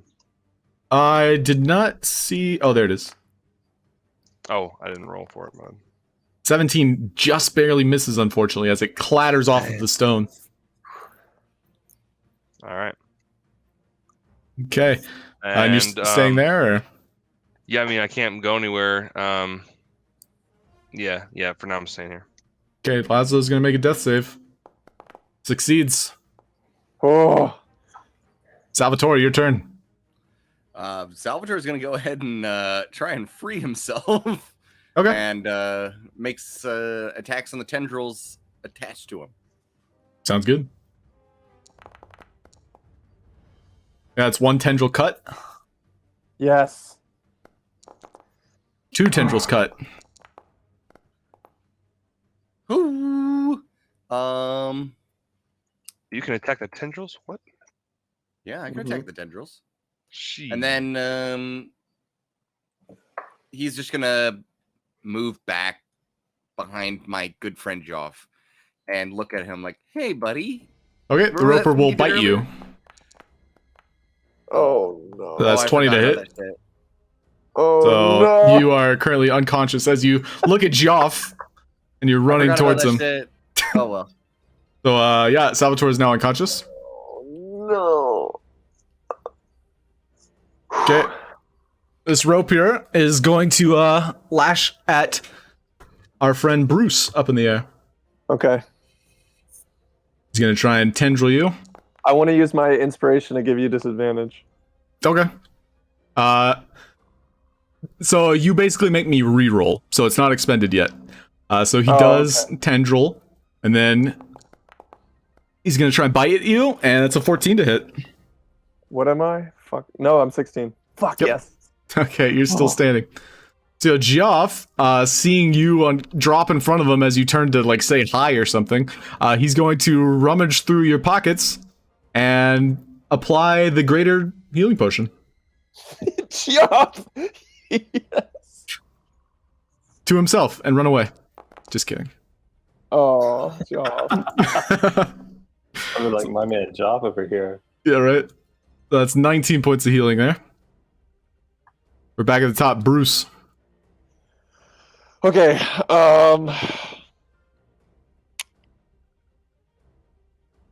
Fuck my life. Hold on, I'm just checking to see if I can throw my smoke bomb. That expands quickly. 15. No, it's centered on me. Fuck. Okay. I will continue to just punch. I will punch away at this monstrosity. Okay. Yep. 22 to hit. 8 bludgeoning. He's looking very bloodied. Let's do a flurry of blows. Yep. And you're currently dangling from your grappling hook. Yeah, this is all kicks. This is all kicks. Well, you have a climb speed, so you have like no problem staying up there with him. Actually, I double checked that. I don't get a climbing speed, but climbing doesn't cost me extra movement. Gotcha. So it's not difficult to climb. All right, the 17 does miss, unfortunately, but 21 hits for 4. Okay. Yep, that's all I got. I'll stay right here for now. All right, Kai, you look over and Laszlo is getting reeled in for a quick munching. Can that thing see me from where I am now? The one Where that's, you are really currently, this one, there's like a wall. So more or less, like, he doesn't really see you. So I'm going to peek out to where I can see Laszlo and then cast Healing Word on him. Okay. Oh, he's still grappled and restrained, though. I don't know if I can do anything about that. All right, but he takes a breath. He's healing word the roper. Oh, because his target. That's funny. Is that just aesthetic, or does it? Yeah, it's just aesthetic. I do all the damage. Okay. And then I'm going to try to. What are the tendrils made out of that the ropers are? They're like a thick, stony vine. Okay, I'm going to try to thorn whip it to attack the tendrils pulling in Laszlo. Okay. Ooh. Like a Rottweiler. And that's, to the one pulling in Laszlo, not the one I'm targeting. Sorry. Yeah, it's just a 15 to break them. So, yeah, 7 piercing damage. Wraps it around the stony tendrils and unleashes Laszlo from its deathly grip. Laszlo's kind of panicked on the ground, like looking up, trying to like feign death. I got you, Laszlo. Okay. Let's do it. Yeah, this roper, seeing you peek, he's going to try and lash out at you now. Oh, I forgot to hide again. Yep, both Salvatore and Laszlo are both prone on the ground at the moment. Oh my god. So he's sending out a tendril. And unfortunately lashes down on the ground. And so that'll be a second tendril then. That's a miss. Yeah, you have 15 armor. I have All 16 now that I've studded. Oh, true. I will add that to your inventory. All right, Alonso, it's your turn. Oh man, this is getting frisky. Shoot. I should have been rolling with disadvantage last time, shouldn't I? You're no longer restrained. Or did he hit you again? I forget. No, I'm just saying you wrapped me up, and last time I should have been shooting with disadvantage. Well, you're... I was restrained. Yeah, let's double check. Well, if you want to take it now, you can.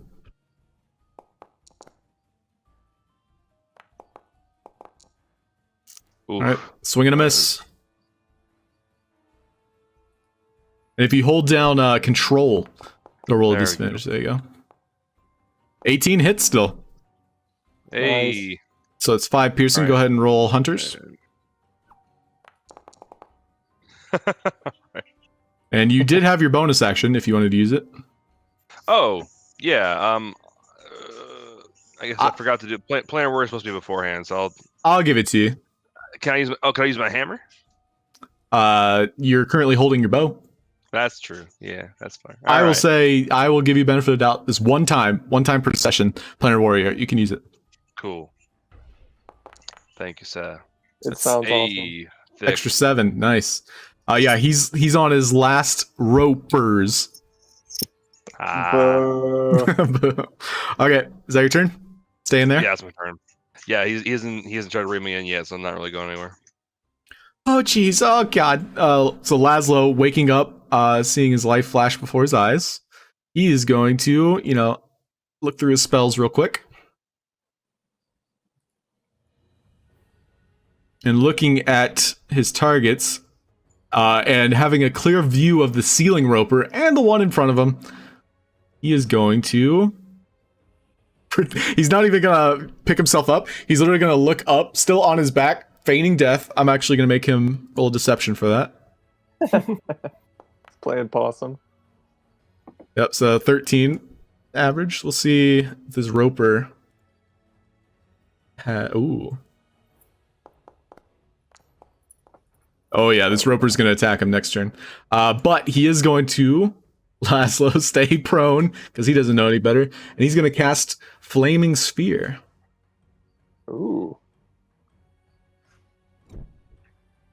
And this appears literally right underneath the roper that you're currently dueling, Bruce. And he's going to slam it into it. Let's see, it's going to be a saving throw. So funny because it was so wet up here for a second. Now there's flames coming at me. Yeah. And so the roper takes the full brunt of the damage, falling unconscious. Or dead. Fuck yeah.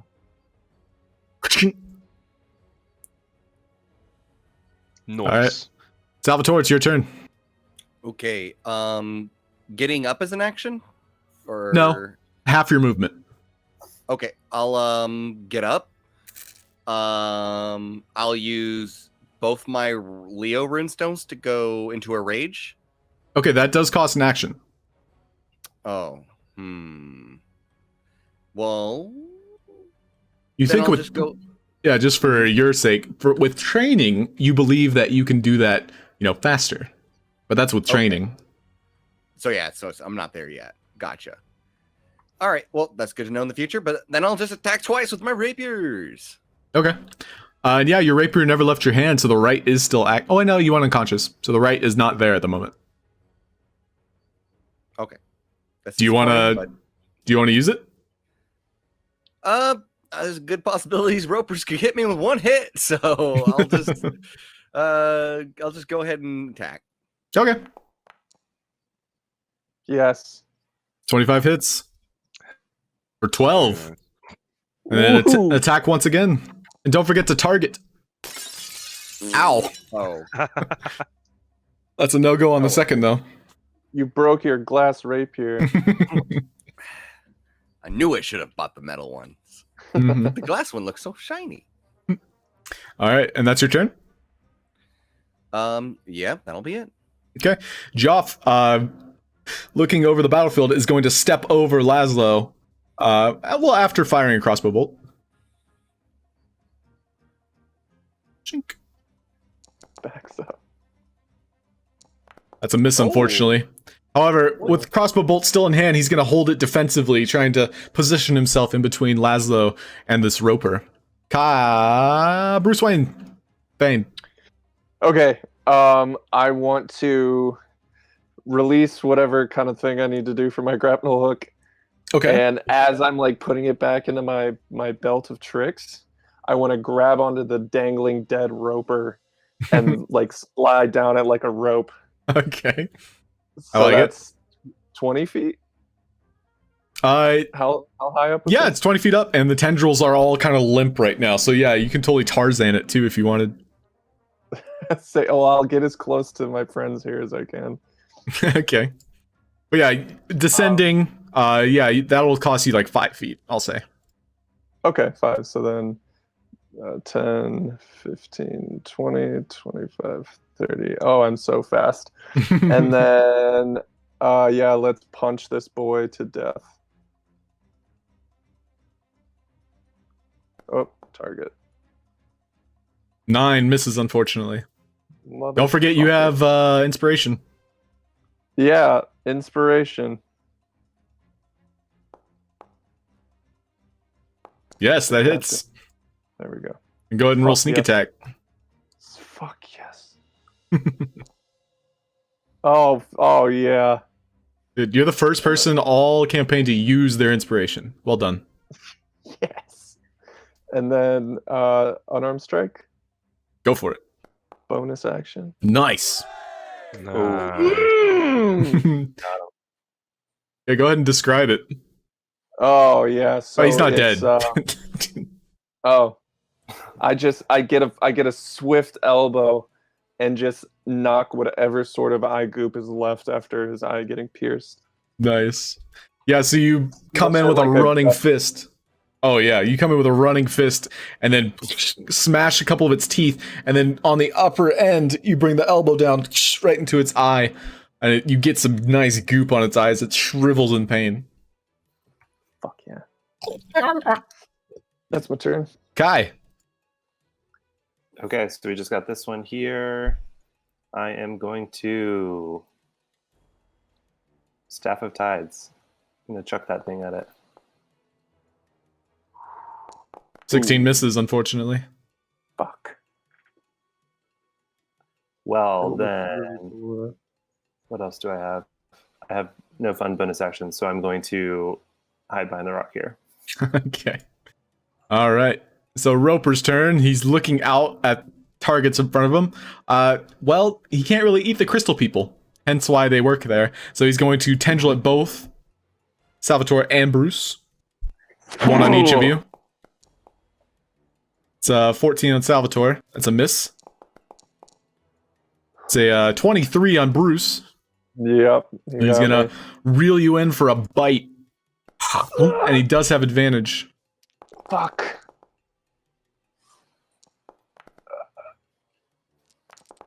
Oh yeah, the 15 or the Yep. 25. Yep, so that's 17 piercing damage there. As he crunches into you, you see blood begin to spurt out of your body. Oh no, not again! Alright, it's Alonso's turn.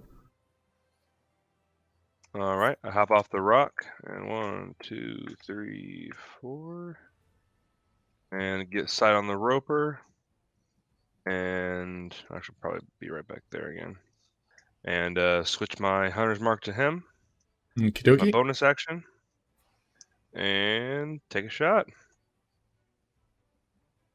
dokie. 16 misses, unfortunately. Shot number 2. That's a hit.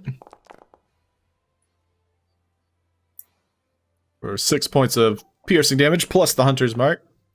For extra 1 on top, little icing on the cake. As the arrow sinks straight into the same eye socket. And it just kind of like crunches back, ready to go once again. Anything else? That's my turn. Alright, so That's all I Laszlo, now seeing that his friends have come to the rescue, will bonus action disengage. And then he'll pull out his light crossbow and fire away at the roper. To be a 20 to hit. For 2 piercing damage, all magic. This roper is barely hanging on. Salvatore, it's your turn. Didn't it say 4 piercing damage? Yeah, 4. Oh, I think it said 2. I did 4 though. No worries. I'll just go ahead and attack twice again. See what I can do. Ka-ching, ka-ching. Miss. Indeed. And Nice. Nice. Yeah, where do you pierce it? Tell us in vivid detail. Oh, in the portrait, it shows a shining blue eye. And that seems like a target to Salvatore, and he will pierce the blue eye as best he can. Yes. As its eye blinks open, all the blood from its own veins kind of like oozing out of it. It finally gets a good glimpse at you, and you're waiting, ready, and you sink your rapier straight through, essentially shattering it from the outside. Yeah, and basically all the tendrils fall limp as it dies. Oh, Jesus, that was intense. I hate ropers. They're the worst. Is everyone all right? That's why I hunt monstrosities. I mean, sorry. Is everyone okay? How's everyone feeling? Oh, I'm a little beat up. Oh. Did you guys see I got to use my grab the hook thing? Wasn't that super sick? That was pretty cool. It was That was the I first time I ever got I to thought use that was one of the roper's tendrils pulling you up, man. I was worried for you. Oh no, I had it under control, 100%. Anyone need a Tide Pod? I I'll don't take think a it's Tide Pod. Tide Pods for whoever needs them. That's actually the slogan for Oh, I Tide didn't- Pods. I'll take a Tide Pod. I'll take a Tide Pod. I can't drag them out. I don't know how to do that. Oh, from your inventory? Yeah, it's worth trying. So like click and drag it onto the field. Grab it onto one and only. Or you can actually. Maybe it's not doing it. There it is. Yeah, so if you put it on a blank square, and then anybody can pick them up. Let's try again. You might have to do it like a couple squares away from you. I got one. Bruce, I was going for that one. Oh, is it working? Didn't see your name on it. I can do it for you. But yeah, like maybe like 5 squares away from you. Oh. Yum, yum, yum, yum, yum, yum. I can do it, so it's okay. Yeah, I don't know why it's not clicking and dragging for me. That's okay.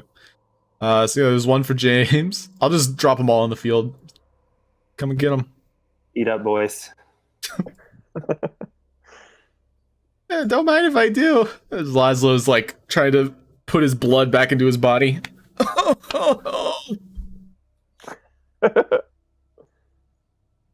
Bruce, how are you looking? I mean, I could do with a rest if you don't want to, expend too much energy. But yeah, I'm about half. Say like probably exactly 50%. Let's And we see just if I we just can- got in here. I mean, we were already hurting. Just got in here. I think that we may need to take a good little rest first. I don't know. I feel like this encounter has made us stronger. Perhaps incrementally stronger. Not yet.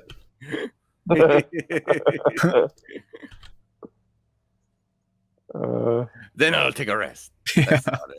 Laszlo's got his mouth full of Tide Pods. I'll give Ish. my potion of healing to whoever needs it worse out of Laszlo and Bruce. I have 23 hit points. I can't believe I've used the greater potion of healing already. It's like literally immediately used it. Well, Laszlo going unconscious was not something I expected. In one hit. Yep. Will you drag my potion of healing out for one of them? Whoever wants to grab that. Oh, sure. I'll take it because I made it to the session today. Fair.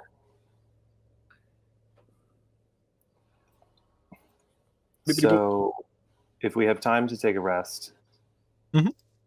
that's a good idea. I think moving forward, I'm going to cast Pass Without a Trace for us so that we can maybe get through without running into more trouble. Hey, Crystal Boy. The crystal boy looks at you inquisitively. His name Why is didn't you Gaia. tell us there were creepy rock things in here? He gestures to all the skeletons on the ground, the pool of blood, and then himself, who doesn't have any of those things. Context clues. All right. Do you guys want to sleep in Deeprock or go deeper? I just taking like a short rest, just like an hour. Yeah. Yeah, for sure. Go ahead and roll all your hit dice. And that's where we'll take our end. Take our break for the week. Yeah, that's where I will climax. Oh. Oh. It's just your A turn. 3. Fuck you, a 3. Now I know what movie night really means. A 1. Fuck, suck on my tits. You can use as many as you need to, but you only have 5. No. Another 1? Are you fucking kidding me? I might have to spend all these bad boys. There we go. Okay. I got 1 left. It keeps telling me when I try to use my Tide Pod that it won't let me use. It says there's a Yeah, ability. I'll adjust it. I guess for the record, I'll fix that. I'll add that to my list. Can you give me a level 2 spot for my natural recovery? Sure. All right, let me heal Laszlo. Roll all his hit dice.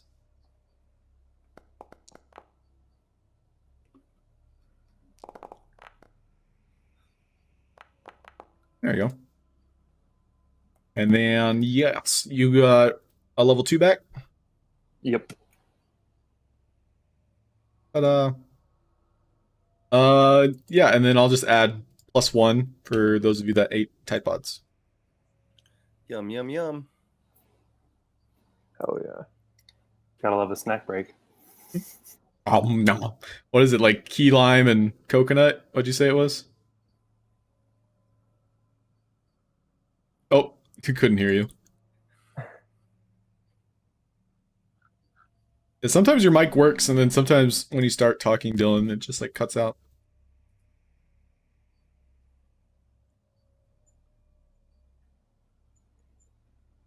What about now? Yeah, you're back.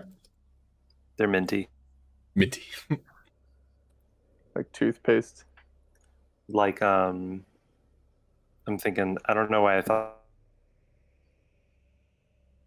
was thinking of. Oh, fuck yeah. I forgot I get my key points back on a short. Oh! The key points. Yeah. I thought I was going to be low. That's great. That's great news. So Geoff gives you your light crossbow back. Salvatore, who is now an anime waifu. Hey, Crystal Boy, can you like attune to these things and give us like a signal or a tone or something when there's more of them? Can you have features of something with a much higher CR than you?